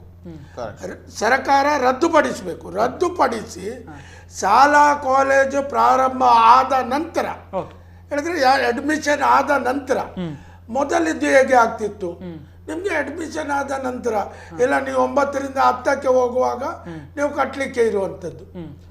ಇಲ್ಲಿ ಪರೀಕ್ಷೆಗಳೇ ಮುಗಿದಿಲ್ಲ, ನೀವು ಫೀಸ್ ತಗೊಳ್ಳೋದು ಹೇಗೆ? ಹಾಗಾಗಿ ಯಾರು ಕೂಡ ಯಾವ ಶಾಲಾ ಕಾಲೇಜಿನವರು ಈಗ ಫೀಸ್ ವಸೂಲಿ ಮಾಡಬಾರದು. ಶಾಲಾ ಕಾಲೇಜು ಪ್ರಾರಂಭ ಆಗುವಾಗ ಫೀಸ್ ವಸೂಲಿ ಮಾಡಬೇಕು. ಅವರಿಗೆ ಆವಾಗ ತಿಂಗಳಿಗೆ ಕಟ್ಟುವವರಿಗೆ ತಿಂಗಳಿಗೆ ಕಟ್ಟುವ ಹಾಗೆ 3 ತಿಂಗಳಿಗೆ ಆ ರೀತಿ ಅಂತ ಒಂದು ಸ್ಲ್ಯಾಬ್ ವೈಸ್ ಕೊಡಬೇಕು ಹೇಳುವಂಥದ್ದನ್ನು ಯಡಿಯೂರಪ್ಪನ ಸರ್ಕಾರ ಮಾಡಬೇಕು. ಕೇವಲ ನಾವು ಬಡವರ ಸರ್ಕಾರ ಹೇಳಿ ಬಡಾಯಿ ಕೊಚ್ಚುವುದಕ್ಕಿಂತ ಬಡವರೊಟ್ಟಿಗೆ ನಾವು ಇದ್ದೇವೆ ಹೇಳುವಂಥದ್ದನ್ನು ಸರ್ಕಾರ ಹೊಸ ಆದೇಶ ಜಾರಿ ಮಾಡಿ ತೋರಿಸಬೇಕು. ಧೈರ್ಯ ಈಗ ಅವ್ರು ಹೇಳಿದ್ರು ಕರೆಕ್ಟ್. ಅಂತವ್ರು ಕೆಲವರು ಇರ್ಬೋದು, ನಾವು ಕಟ್ಟುದಿಲ್ಲ, ನಮ್ಗೆ ಏನಾಗುದಿಲ್ಲ. ಆದ್ರೆ ಎಲ್ಲಾ ಪೋಷಕರು ಒಳಗೊಳಗೆ ಕಟ್ಟಿದ ಮಗುವಿಗೆ ತೊಂದರೆ ಕೊಡ್ತಾರ ಶಾಲೆಯವರು ಅಂತ ಹೆದರಿಕೆ ಇರ್ತಾರೆ. ಖಂಡಿತವಾಗಿ ಎಲ್ಲ ಪೋಷಕರಿಗೆ ಇಂತಹ ಒಂದು ಹೆದರಿಕೆ ಇರ್ತದೆ. ಈಗ ನನಗೆ ಯಾರೋ ಬ್ಯಾಂಕಿನ ಉದ್ಯೋಗಿ ಇರ್ತಾನೆ, ಅವನು ಆರಾಮದಲ್ಲಿ ಅವನಿಗೆ ಕಟ್ಲಿಕ್ಕೆ ಆಗ್ತದೆ, ಅವನು ಕಟ್ತಾನೆ, ಅವನಿಗೆ ಸ್ಯಾಲ್ರಿ ಬರ್ತದೆ. ಈಗ ಹನುಮಂತ್ ಕಾಮತ್ ಅವರು ಎಂತ ಹೇಳಿದಂದ್ರೆ, ಈ ವ್ಯವಸ್ಥೆಗೆ ಕಾರಣ ಯಾರು? ಒಂದು ಅರ್ಧ ಅಡ್ಡ ಗೋಡೆಯ ಮೇಲೆ ದೀಪ ಇಟ್ಟ ಒಂದು ಸರ್ಕಾರದ ಒಂದು ಆದೇಶ, ಆ ಒಂದು ರಾಜ್ಯ ಸರ್ಕಾರದ ಆದೇಶ, ಆ ಒಂದು ಚೀಟಿ ಹಿಡ್ಕೊಂಡು ಇವರು ಸರ್ಕ್ಯುಲರ್ ಇಲ್ಲ ಎಲ್ಲರಿಗೆ ಪೋಷಕರಿಗೆ ಅಂತ ಹೇಳಲಿಲ್ಲ, ಕಳಿಸಿದ್ದಾರೆ. ಈಗ ಏನಾಗ್ಬೇಕಂದ್ರೆ, ರಾಜ್ಯ ಸರ್ಕಾರ ಅಂತ ಬರೆದು ಕೊಡ್ಬೇಕಿತ್ತು, ಒಂದು ಸೆಂಟೆನ್ಸ್ ಫಸ್ಟ್ ಕೊಡ್ಬೇಕಿತ್ತು. ಯಾವಾಗ ಶಾಲೆ ಆರಂಭ ಆಗ್ತದೆ ಅಂತ ನಾವು ಹೇಳ್ತೇವೆ, ಅದರ ನಂತರ ನೀವು ಫೀಸಿನ ಸರ್ಕ್ಯುಲರ್ ಪೋಷಕರಿಗೆ ಕಳಿಸಿ ಅಂತ ಹೇಳ್ಬೇಕು. ಹಾಗೆ ಟೈಮ್ ಇರುತ್ತೆ, ಒಂದು 15 ದಿನ 20 ದಿನ ಟೈಮ್ ಇದ್ದೇ ಇರ್ತದೆ. ನೀವು ನರೇಶ್ ಅವರ ಹತ್ರ ಕೇಳಿದ್ರಿ, ಫೀಸ್ ಕಟ್ಟುವುದಿಲ್ಲ, ನಮಗೆ ಹೀಗೆ ಮೆಸೇಜ್ ಬಂದಿದೆ, ನಮಗೆ ಲೆಟರ್ ಬಂದಿದೆ ಹೇಳಿ. ನೋಡಿ, ಯಾವಾಗ ಒಂದು SLC ಕಟ್ಟಿದವರ ಫೋನ್ ನಂಬರ್ಗಳನ್ನು ಕಾಲೇಜಿನವರಿಗೆ ಶಿಕ್ಷಣ ಇಲಾಖೆಯಿಂದ ಕೊಡ್ತಾರ, ಅದೇ ರೀತಿ ನನ್ನ ಮನೆಗೆ ನೀವು ಫೀಸ್ ಕಟ್ಟಿ ಹೇಳಿ ಆದೇಶವನ್ನು ವಾಟ್ಸಪ್ ಮಾಡಿದ್ದಾರೆ, ಪೋಸ್ಟ್ ಮಾಡಿದ್ದಾರೆ ಹೇಳಿ ನಾನು ಲಿಖಿತವಾಗಿ ದೂರು ಕೊಡಬೇಕು. ಈಗ ಶಿಕ್ಷಣ ಇಲಾಖೆ ಒಂದು ಮ್ಯಾನೇಜ್ಮೆಂಟಿನ ಮೇಲೆ ಆಕ್ಷನ್ ತಗೊಳ್ಬೇಕಾದ್ರೆ ರೈಟಿಂಗ್ ನಲ್ಲಿ ಕೊಡಿ ಹೇಳ್ತಾರೆ. ಶಿಕ್ಷಣ ಇಲಾಖೆಯಲ್ಲಿ ಈ ಶಿಕ್ಷಣ ಸಂಸ್ಥೆಗಳ ಎಂಜಲು ತಿನ್ನುವವರು ಇದ್ದಾರೆ. ನಮ್ಮದನ್ನು ವಾಟ್ಸಪ್ಪಿನಲ್ಲಿ ಕಳಿಸ್ತಾರೆ ಕಾಲೇಜಿನವರಿಗೆ. ಅವರು ನನ್ನ ಮಗನನ್ನ ಅವರು ಟಾರ್ಗೆಟ್ ಮಾಡ್ತಾರೆ. ಇದು ಒಂದು ಹೆದರಿಕೆ ಪೇರೆಂಟ್ಸ್ ಅಲ್ಲಿ ಇರ್ತದೆ. ಅದು PT ಅಂತ ಒಂದು ಇರ್ತದೆ, ನೋಡಿ ಸೇರಿಕೊಂಡು ಏನಾದರೂ ಮಾಡ್ಲಿಕ್ಕೆ ಸಾಧ್ಯ. ನೋಡಿ ನಾಗೇಂದ್ರ ಅವರೇ, ಕೆಲವು ಶಾಲೆಗಳಲ್ಲಿ PTA ಹೆಸರಿಗೆ ಮಾತ್ರ. ನನಗೆ ಅದು ಎಕ್ಸ್ಪೀರಿಯನ್ಸ್ ಆಗಿದೆ. PTA ಎಂಬುದೇ ಅಲ್ಲಿ ಇಲ್ಲ. PTA ಅಂತ ಉಂಟು, ಅಲ್ಲಿ ಒಂದು PTA ಒಂದು ಅಸೋಸಿಯೇಷನ್ ಇರಬೇಕಾದ್ರೆ ಅವರಿಗೊಂದು ಗೈಡ್ಲೈನ್ ಬೇಕು, ಬೈಲಾಸ್ ಬೇಕು. ಇದೆಲ್ಲ ಅಲ್ಲಿ ಇಲ್ಲ. PTA ಎಂಬುದಕ್ಕೆ ಬೈಲಾಸೇ ಇಲ್ಲ. ನಿಮ್ಗೆ ಒಂದು ಕಾಫಿ ಕುಡಿಲಿಕ್ಕೆ ಹೋಗ್ಲಿಕ್ಕೆ, ಮತ್ತೆ ಕಾಲೇಜ್ ಡೇ ಸ್ಕೂಲ್ ಡೇ ದಿನ ಸ್ಟೇಜ್ ಅಲ್ಲಿ PTA ಪ್ರೆಸಿಡೆಂಟ್ ಕೂತ್ಕೊಳ್ಳಿಕ್ಕೆ. ಎಷ್ಟೋ ಕಡೆ ಅವರಿಗೆ ಬೇಕಾದವರು ಓಲ್ಡ್ ಸ್ಟೂಡೆಂಟ್ ಅನ್ನು PTA ಹಾಕ್ತಾರೆ, ಅವರ ಮಕ್ಕಳು ಆ ಶಾಲೆಯಲ್ಲಿ ಇರುವುದಿಲ್ಲ. ಅಂಥದ್ದು ಸಹ ಇದಿರ್ತದೆ. ಈಗ ಮತ್ತೆ ಇನ್ನೊಂದು ಅಂತ ಹೇಳಿದ್ರೆ, ಈ ನಂಬರ್ಗಳು ಹೇಗೆ ಸಿಗ್ತದೆ ಅಂತ ಹೇಳಿ, ಲಾಸ್ಟ್ ಇಯರ್ ನನ್ನ ಮಗಳು SLC ಇಂದ PUC ಗೆ ಬರುವಾಗ ಎಕ್ಸಾಮ್ ಆಗಿದೆ, ರಿಸಲ್ಟ್ ಬರಲಿಲ್ಲ. ಈ ಲಾಸ್ಟ್ ಇಯರ್ದು ವಿಷಯ ಹೇಳ್ತಾ ಇದ್ದೆ. ನನಗೊಂದು ಇದ್ದ ಕಾಲೇಜ್ಗಳಿಂದ ಎಲ್ಲ ಫೋನ್ ಬಂದಿದೆ. ನಾನು ಅದರ ರಿಸರ್ಚ್ ಮಾಡಿದೆ, ಹೇಗೆ ಇದು ಹೋಗ್ತಾ ಉಂಟು ಹೇಳಿದೆ. ಈ ಟ್ರೈನಿಂಗ್ ಸೆಂಟರ್ ಪ್ರತಿಯೊಂದು ಶಾಲೆಯಲ್ಲಿ, ಟ್ಯೂಷನ್ ಅಲ್ಲ, ಪ್ರತಿಯೊಂದು ಶಾಲೆಯಲ್ಲಿ ಒಂದು ಪರ್ಸನಾಲಿಟಿ ಡೆವಲಪ್ಮೆಂಟ್ ಅಂತ ಬರ್ತಾರೆ. ಅವರು ಬಂದು ನಿಮಗೆ ಪರ್ಸನಾಲಿಟಿ ಡೆವಲಪ್ಮೆಂಟ್ ಮಕ್ಕಳಿಗೆ ಕೊಡ್ತಾರೆ, ಟ್ರೈನಿಂಗ್ ಕೊಡ್ತಾರೆ. ಆಗ ಅವರು ಒಂದು ಫಿಲ್ ಮಾಡ್ಲಿಕ್ಕೆ ಇರ್ತದೆ. ಮತ್ತೆ ಅವರು ಬಂದು ಈ ಡಾಟಾ ಉಂಟಲ್ಲ ಎಲ್ಲರಿಗೆ ಮಾರೋದು, ಇದೊಂದು ದಂಧೆ. ಇದಕ್ಕೆ ಶಿಕ್ಷಣ ಇಲಾಖೆಯವರು ಕಂಟ್ರೋಲ್ ಮಾಡಲೇಬೇಕು. ಏನು ಹನುಮಂತ ಕಾಮತ್ ಅವರು ಹೇಳ್ತಾರೆ, ಇಂಡೈರೆಕ್ಟ್ ಆಗಿ ಅವರು ಅದಕ್ಕೆ ಕಾರಣ. ಇವರು ಹೇಳಿದ್ದೊಂದು ಇದಿದೆ, ನಾನು ಇದು ಮಾಡಿದ ಪ್ರಕಾರ ಶಿಕ್ಷಣ ಇಲಾಖೆಯಿಂದಲೇ ಕೊಡುದು. ಎಲ್ಲಿವರೆಗೆ ಹೇಳಿದರೆ, ಈ ನಮ್ಮ ರಾಜಕಾರಣಿಗಳಿಗೆ ಕೂಡ ಅವರು ಕೊಡ್ತಾರೆ. SLC ಎಕ್ಸಾಮ್ ಬರುವಾಗ SLC ಸ್ಟೂಡೆಂಟ್ನ ಮನೆಗೆ ಈ ರಾಜಕಾರಣಿಗಳು ಗ್ರೀಟಿಂಗ್ಸ್ ಕಳಿಸ್ತಾರೆ. ಈ ಪರೀಕ್ಷೆಯಲ್ಲಿ ನೀನು ಉತ್ತೀರ್ಣರಾಗೋದಕ್ಕೆ ಶುಭಾಶಯಗಳು. ಹೇಗೆ ಎಲ್ಲವೂ ಈ ಶಿಕ್ಷಣ ಇಲಾಖೆ ನೋಡಿ, ಒಮ್ಮೆ ಫೋನ್ ನಂಬರ್ ಕೊಟ್ಟರೆ ಅದು ಎಲ್ಲರೂ ಕೂಡ ಹೋಗಿ ಮುಟ್ತದೆ. ಯಾರಿಗೆ ಕಲೆಕ್ಷನ್ ಮಾಡಿದಕ್ಕೆ ಹಣ ಉಂಟು. ಅವನು ಏನು ಡಾಟಾ ಕಲೆಕ್ಟ್ ಮಾಡಿದಾನೆ, ಎಲ್ಲ ಕಾಲೇಜ್ ಅವರು ಹಣ ಕೊಟ್ಟೋದಂತೆ ಕೊಳ್ತಾರೆ. ಹೇಗೆ ಹೇಳಿದ್ರೆ, ಸಮಾಜದ ಒಬ್ಬ ಜವಾಬ್ದಾರಿಯುತ ಒಂದು ವ್ಯಕ್ತಿಯನ್ನು ಹೇಳಿದ್ರೆ, ಅದು ಹುಡುಗಿ ಆಗಿರ್ಬೋದು, ಹುಡುಗ ನಿರ್ಮಾಣ ಮಾಡುವುದು ಶಿಕ್ಷಣ. ಆ ಶಿಕ್ಷಣವನ್ನು ಕೊಡುವುದಕ್ಕೆ ಸರ್ಕಾರದ ಒಂದು ಶಿಕ್ಷಣ ಇಲಾಖೆ ಇದೆ. ಆ ಶಿಕ್ಷಣ ಇಲಾಖೆಯಿಂದ ಶಿಕ್ಷಣದ ಒಂದು ದೇಗುಲ ಹೇಳಿದ್ರೆ ಶಾಲಾ ಕಾಲೇಜು, ಅದು ಸರಿಯಾದ ನಿಟ್ಟಿನಲ್ಲಿ ಇರಬೇಕು. ಆ ಶಿಕ್ಷಣ ಇಲಾಖೆಯವರೇ ಹಣ ತಗೊಂಡು ಎಲ್ಲವನ್ನೂ ಮಾಡ್ತಾರೆ ಹೇಳಿ. ಆದರೆ ಒಬ್ಬ ವ್ಯಕ್ತಿ ಒಂದು ಸಾರ್ವಜನಿಕ ಜೀವನದಲ್ಲಿ ಜವಾಬ್ದಾರಿಯುತನಾಗಿ, ಒಂದು ದೇಶ ಪ್ರೇಮಿಯಾಗಿ, ಒಂದು ಒಳ್ಳೆಯ ವ್ಯಕ್ತಿತ್ವವನ್ನು ನಿರ್ಮಾಣ ಮಾಡ್ಲಿಕ್ಕಂತವರೇ ಈ ರೀತಿ ಮಾಡಿದ್ರೆ ಎಲ್ಲಿ ಸಾಧ್ಯ? ನಮ್ಗೊಂದಿಷ್ಟು ನಮ್ಮ ಟಿವಿಯ ಫೇಸ್ಬುಕ್ ಅಲ್ಲಿ ಪೇಜ್ ಅಲ್ಲಿ ಕೂಡ ವೀಕ್ಷಕರೇ ನೀವು ನಿಮ್ಮ ಕಮೆಂಟ್ ಅನ್ನು ಹಾಕ್ತಾ ಇದ್ದೀರಿ, ತುಂಬಾ ಧನ್ಯವಾದ. ಇನ್ನಷ್ಟು ಕೂಡ ನಿಮ್ಮ ಕಮೆಂಟ್ ಹಾಕಿದ್ದಕ್ಕೆ ನಮ್ಮ ಗಣ್ಯರು ಉತ್ತರವನ್ನು ಕೊಡುವಂಥ ಪ್ರಯತ್ನ ಮಾಡ್ತಾರೆ. ವಿನಾಯಕ ಶೆಟ್ಟಿ ಅಂತ ಕೇಳ್ತಾ ಇದ್ದಾರೆ, ಕೆಲವು ಶಾಲೆಗಳು 3 ಕಂತುಗಳಲ್ಲಿ ಶುಲ್ಕ ಕೇಳ್ತಾ ಇದ್ದಾರೆ, ಹೌದು, ಆದರೆ ಮೊದಲ ಕಂತನ್ನು ಈಗಲೇ ತುಂಬುವಂತೆ ಶಾಲೆಗಳ ಒತ್ತಡ ಎಷ್ಟರ ಮಟ್ಟಿಗೆ ಸರಿ ಅಂತ. ಅಂದ್ರೆ ಮೇಲ್ನೋಟಿಗೆ 3 ಕಂತಲ್ಲಿ ಕೊಡಿ ಅಂತ, ಆದ್ರೆ 1 ಕಂತನ್ನು ಈಗಲೇ ಕಟ್ಟಬೇಕು ಅಂತ ಹೇಳಿ ಬಹುಶಃ ಅದು ಕೂಡ ಅಲ್ಲ. ಈಗ ಗೈಡ್ ಲೈನ್ ಬಾರದೆ ಒಂದು ಕಂತು ₹1 ಕೂಡ ಕಟ್ಟಬಾರದು. ಒಂದು ಕರೆ ಸ್ವೀಕರಿಸಿ ಆ ಬಗ್ಗೆ. ನಮಸ್ಕಾರ. ಹಲೋ ನಮಸ್ತೆ ಮೇಡಮ್, ಹೇಳಿ. ನಮಸ್ತೆ. ನೋಡಿ ಸರ್, ಶಾಲೆಯವರು ಫೀಸ್ ಕಟ್ಬೇಕೀಗ ನಾವಂತ ಹೇಳ್ತಾ ಇದ್ದಾರಲ್ಲ, ಸ್ಟಾಫಿಗೆ ಹಣ ಕೊಡ್ಲಿಕ್ಕೆ, ಸ್ಯಾಲರಿ ಕೊಡ್ಲಿಕ್ಕೆ ಹಣ ಇಲ್ಲ ಅಂತ ಹೇಳಿ. ಹಾಗಾದ್ರೆ ಇಷ್ಟು ವರ್ಷ ಇವರು ಫೀಸ್ ತಗೊಂಡು ಹಣವನ್ನು ಎಂತ ಮಾಡಿದ್ದಾರೆ ಸರ್? ಯಕ್ಷ ಶಾಲೆಯ ಸ್ಟಾರ್ಟ್ ಆದದಷ್ಟಲ್ಲದೆ ಆ ಹಣವನ್ನು ಎಂತ ಮಾಡಿದ್ದಾರೆ? ನಮ್ಮ ಹಣದಲ್ಲೇ ಇವರಿಗೆ ಸ್ಟಾಫಿಗೆ ಕೊಡ್ಲಿಕ್ಕೆ ಆಗ್ಬೇಕು. ಹಾಗಾದ್ರೆ ಇಷ್ಟು ವರ್ಷ ಕೂಡಿಸಿಟ್ಟು ಹಣ ಇಲ್ಲ ಇತ್ತು. ಕರೆಕ್ಟ್ ಎಸ್ ಅದು ಆಯ್ತು. ಆಮೇಲೆ ಇಲ್ಲಿ ಇರುದು ಎಲ್ಲಾ ಪ್ರೈವೇಟ್ ಸ್ಕೂಲ್ಗಳೇನು ಬಡವರ ಸ್ಕೂಲ್ ಅಲ್ಲ ಯಾವ್ದು ಸಹ, ಎಲ್ಲರೂ ಕೋಟ್ಯಾಧೀಶರೇ ಇರುದು ಅದ್ರಲ್ಲಿ. ಹಾಗಿರುವವರಿಗೆ ಸ್ಟಾಫ್ಗೆ ಹಣ ಕೊಡ್ಲಿಕ್ಕೆ ನಾವೀಗ ಕಷ್ಟ ಇವಾಗ ಫೀಸ್ ಕಟ್ಬೇಕಾ sir? Yes correct madam. Yes ಹೌದಲ್ವಾ? ನಾನೊಂದು ಇದ್ರಾಗಿ ಹೇಳುದು ಅಂದ್ರೆ ನೋಡಿ, ಸಣ್ಣ ಮಕ್ಕಳನ್ನ ಈಗ ಶಾಲೆ ಸೇರಿಸ್ಬೇಕು ಫೀಸ್ ಕಟ್ಟಿ ಅನ್ನೋದು ನಮ್ಗೆ ಮೆಸೇಜ್ ಬರ್ತಾ ಉಂಟು. ಹೌದು. ನಾವು ಆ ಮಕ್ಕಳನ್ನು ಯಾವ ಧೈರ್ಯದಲ್ಲಿ ಕಳಿಸುದು ಶಾಲೆಗೆ? ಹೌದು, ಒಂದು ಹಣ ಕಟ್ಟಿದ್ರು ನೋಡಿ 1-2 ಮಕ್ಕಳು, ನಾಳೆ ಹೆಚ್ಚು ಕಮ್ಮಿ ಆದ್ರೆ ಈ ಗವರ್ಮೆಂಟ್ ಕೊಡ್ತದ ಮಕ್ಕಳನ್ನು? ಖಂಡಿತ ಕೊಡೋದಿಲ್ಲ, ನಮ್ಗೆ ಗೊತ್ತೇ ಇಲ್ಲ ಅಂತ ಹೇಳ್ತದವು. ಅದನ್ನ ಇವರು ಯಾರು ಅರ್ಥ ಮಾಡ್ತಾ ಇಲ್ಲ ಅಲ್ಲ ಸರ್. ರಾಜಕೀಯದವರ ಒತ್ತಡಕ್ಕೋಸ್ಕರ ಈಗ ಶಾಲೆ ಸ್ಟಾರ್ಟ್ ಮಾಡಿ ಹೇಳ್ತಾ ಇದ್ದಾರೆ. ನೋಡಿ ಅಮ್ಮ, ರಾಜಕೀಯದವರು ಇದರ ಬಗ್ಗೆ ಯಾಕೆ ಮಾತಾಡುವುದಿಲ್ಲ ಹೇಳಿದ್ರೆ, ಈಗ ನಾಳೆ ಒಬ್ಬರಿಗೆ ಸೀಟ್ ಒಂದು ಮಾರ್ಕ್ ಕಡಿಮೆ ಇದೆ, ಅವರಿಗೆ ಇಂಥದೇ ಕಾಲೇಜಿನಲ್ಲಿ ಸೀಟ್ ಆಗಬೇಕಾಗ್ತದೆ. ಆವಾಗ ಅವರ ಪಕ್ಷಕ್ಕೆ ದುಡಿದವರ ಯಾರಾದರೂ ಅವರು ಬರ್ತಾರೆ ಇವರ ಹತ್ರ, ಒಂದು ಆ ಕಾಲೇಜಿನಲ್ಲಿ ಮಾತಾಡಿ, ಒಂದು ಈ ಕಾಲೇಜಿನಲ್ಲಿ ಮಾತಾಡಿ ಹೇಳಿ. ಆಗ ಇವರು ಫೋನ್ ಮಾಡಿ ಮಾತಾಡುವಾಗ ಅವರು ಸೀಟು ಕೊಡಬೇಕಲ್ವಾ? ಹಾಗೆ ಇರುವಾಗ ಅವರ ಶಾಲಾ ಕಾಲೇಜಿನವರ ಬಗ್ಗೆ ಏನಾದರೂ ಆಕ್ಷನ್ ತಗೊಳ್ಳಿಕ್ಕೆ ರೆಡಿ ಇರ್ತಾರಾ? ಇದು ಸಮಸ್ಯೆ ಅಮ್ಮ. ಇಲ್ಲಿ ಮುಖ್ಯವಾಗಿ ಹೇಗೆ ಹೇಳಿದ್ರೆ, ಎಲ್ಲಿಯವರೆಗೆ ಜನರು ಇದರ ಬಗ್ಗೆ ಧ್ವನಿ ಎತ್ತುದಿಲ್ವಾ ಅಲ್ಲಿಯವರೆಗೆ ಇದನ್ನು ಸರಿ ಮಾಡಲಿಕ್ಕೆ ಸಾಧ್ಯ ಇಲ್ಲ. ನೋಡಿ, ಯಾರು ಕೂಡ ನನ್ನ ಮಕ್ಕಳಿಗೆ ನಾಳೆ ಶಾಲೆಯಲ್ಲಿ ತೊಂದರೆ ಆಗ್ತದೆ, ನನ್ನ ಮಕ್ಕಳಿಗೆ ನಾಳೆ ಕಾಲೇಜಿನಲ್ಲಿ ತೊಂದರೆ ಆಗ್ತದೆ, ಅವರನ್ನು ಟಾರ್ಗೆಟ್ ಮಾಡ್ತಾರೆ ಹೇಳಿ ಯಾರು ಲಿಖಿತವಾಗಿ ದೂರು ಕೊಡ್ಲಿಕ್ಕೆ ಹೋಗುದಿಲ್ಲ. ಯಾರು ಲಿಖಿತವಾಗಿ ದೂರು ಕೊಟ್ಟರೆ ಅದರಿಂದ ಆಕ್ಷನ್ ತಗೊಳ್ಳಿಕ್ಕೆ ಆಗ್ತದೆ. ಹಾಗೆ ನಾನು ನಿಮ್ಗೆ ಒಂದು ಹೇಳುದು ಹೇಳಿದ್ರೆ, ನಿಮಗೆ ಕಟ್ಟಿ ಹೇಳಿದ್ರೆ ಕಟ್ಟಲೇಬೇಡಿ.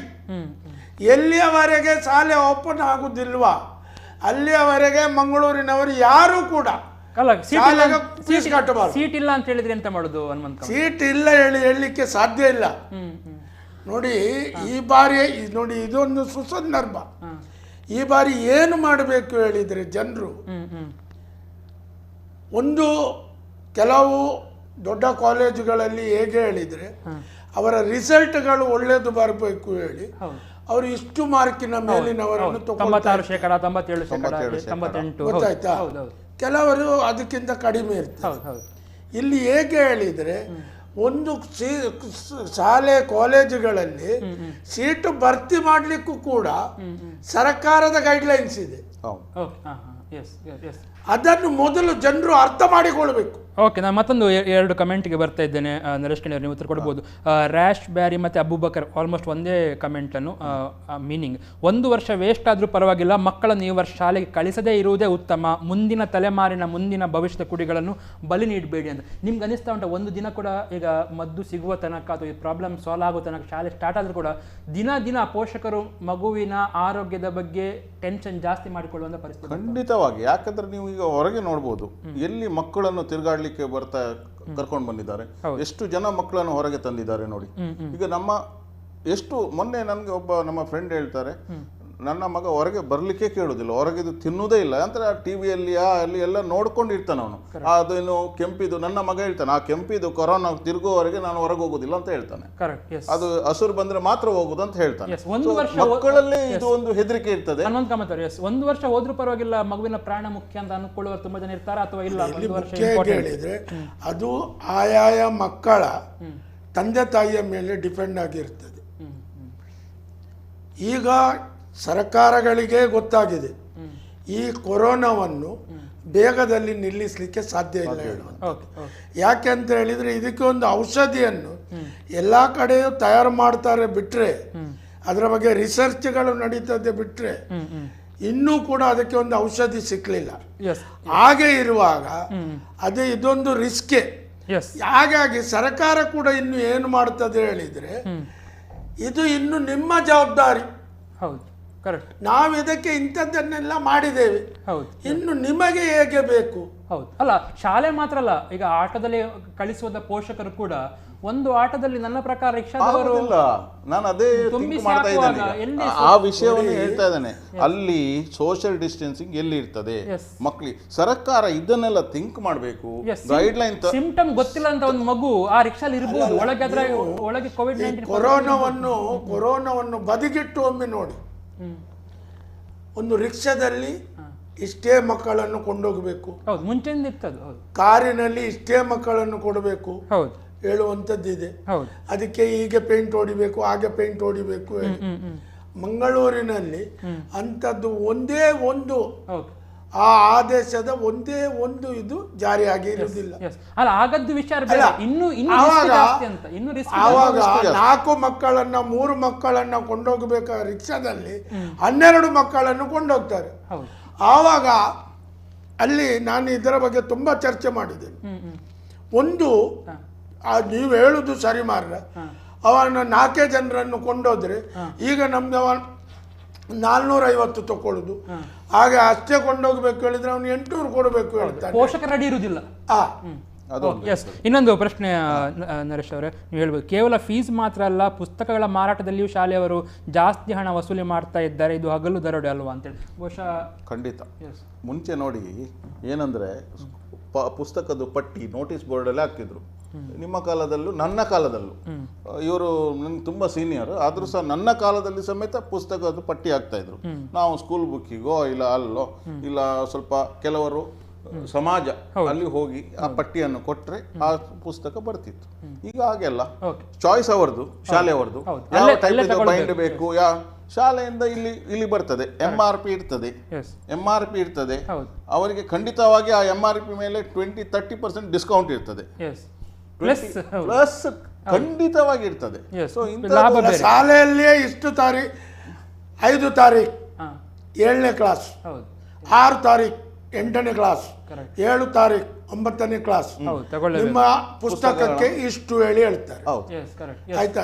ಅಲ್ಲಿ ಇನ್ನೊಂದು ನೋಡಿ, ಕೆಲವು ಶಾಲೆಗಳಲ್ಲಿ ಪ್ರಾಜೆಕ್ಟ್ ಹೇಳಿರ್ತದೆ. ಪ್ರಾಜೆಕ್ಟ್ ಇವರು ಸಂಜೆ ಶಾಲೆ ಬಿಡುವಾಗ ಅವರಿಗೆ ನಾಳೆ ಪ್ರಾಜೆಕ್ಟ್ ಇದೆ, ಇಂಥದ್ದನ್ನು ತರಬೇಕು ಅಂತ ಹೇಳ್ತಾರೆ. ಕೆಲವರ ತಂದೆ ಮನೆಗೆ ಹೋಗುವಾಗ 9 ಗಂಟೆ ಆಗ್ತದೆ. ಆ ಪ್ರಾಜೆಕ್ಟ್ ಇದು ಎಲ್ಲ ನಿಮ್ಮ ಮನೆ ಹತ್ತಿರದ ಅಂಗಡಿಯಲ್ಲಿ ಸಿಕ್ಕುದಿಲ್ಲ. School book company, college book company, ಇಂಥ ಕಡೆ ಹೋಗಿ ತಗೊಳ್ಬೇಕು. 9 ಗಂಟೆಗೆ ಅಪ್ಪ ಮನೆಗೆ ಬಂದಾಗ ಈ ಮಗು ಇದು ತರಬೇಕು ಹೇಳಿದ್ರೆ ಎಲ್ಲಿಂದ ತರುವುದು? ನಾನು ನನ್ನ ಮಗಳು ಶಾಲೆಗೆ ಹೋಗುವಲ್ಲಿ ಕೇಳಿದ್ದೇನೆ, ನೀವು ಇಷ್ಟೆಲ್ಲ ನಮಗೆ ಬುಕ್ಕು ಅದೆಲ್ಲ ನಿಮ್ಮಲ್ಲಿ ತಗೊಳ್ಬೇಕು ಹೇಳ್ತೇವಲ್ಲ, ನೀವು ಒಮ್ಮೆಲೆ ಈ ಪ್ರಾಜೆಕ್ಟ್ ಸಹ ಹಣ ತಗೊಳ್ಳಿ, ನೀವೇ ಕೊಡಿ, ಅದು ಯಾವಾಗ ಹೇಳಿ. ನಂತರ ಪ್ರಾರಂಭ ಮಾಡಿದ್ದಾರೆ ಅದನ್ನು. ಇನ್ನೊಂದು ಪ್ರಶ್ನೆ ರಮೇಶ್ ಶೆಟ್ಟಿಗಾರ್ ಅಂತ ಕೇಳ್ತಾರೆ, ಬೆಂಗಳೂರಿನಲ್ಲಿ ಒಂದು ನರ್ಸರಿ ಕ್ಲಾಸ್ಗೆ 1 ಲಕ್ಷ ಕಟ್ಟಬೇಕು ಅಂತ ಇದೆ, ಇದು ಎಜುಕೇಶನ್ ಬಿಸ್ನೆಸ್ ಅಲ್ವಾ ಅಂತ ನೋಡಿ.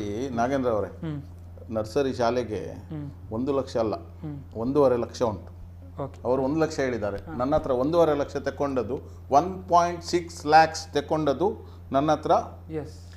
ಬರೀ ನರ್ಸರಿಗೆ ಅದನ್ನು ನಾವು ಚರ್ಚೆ ಮಾಡಿದ್ರೆ ಪೋಷಕರದ್ದು ಬೇಕಾದಷ್ಟು ಉಂಟು.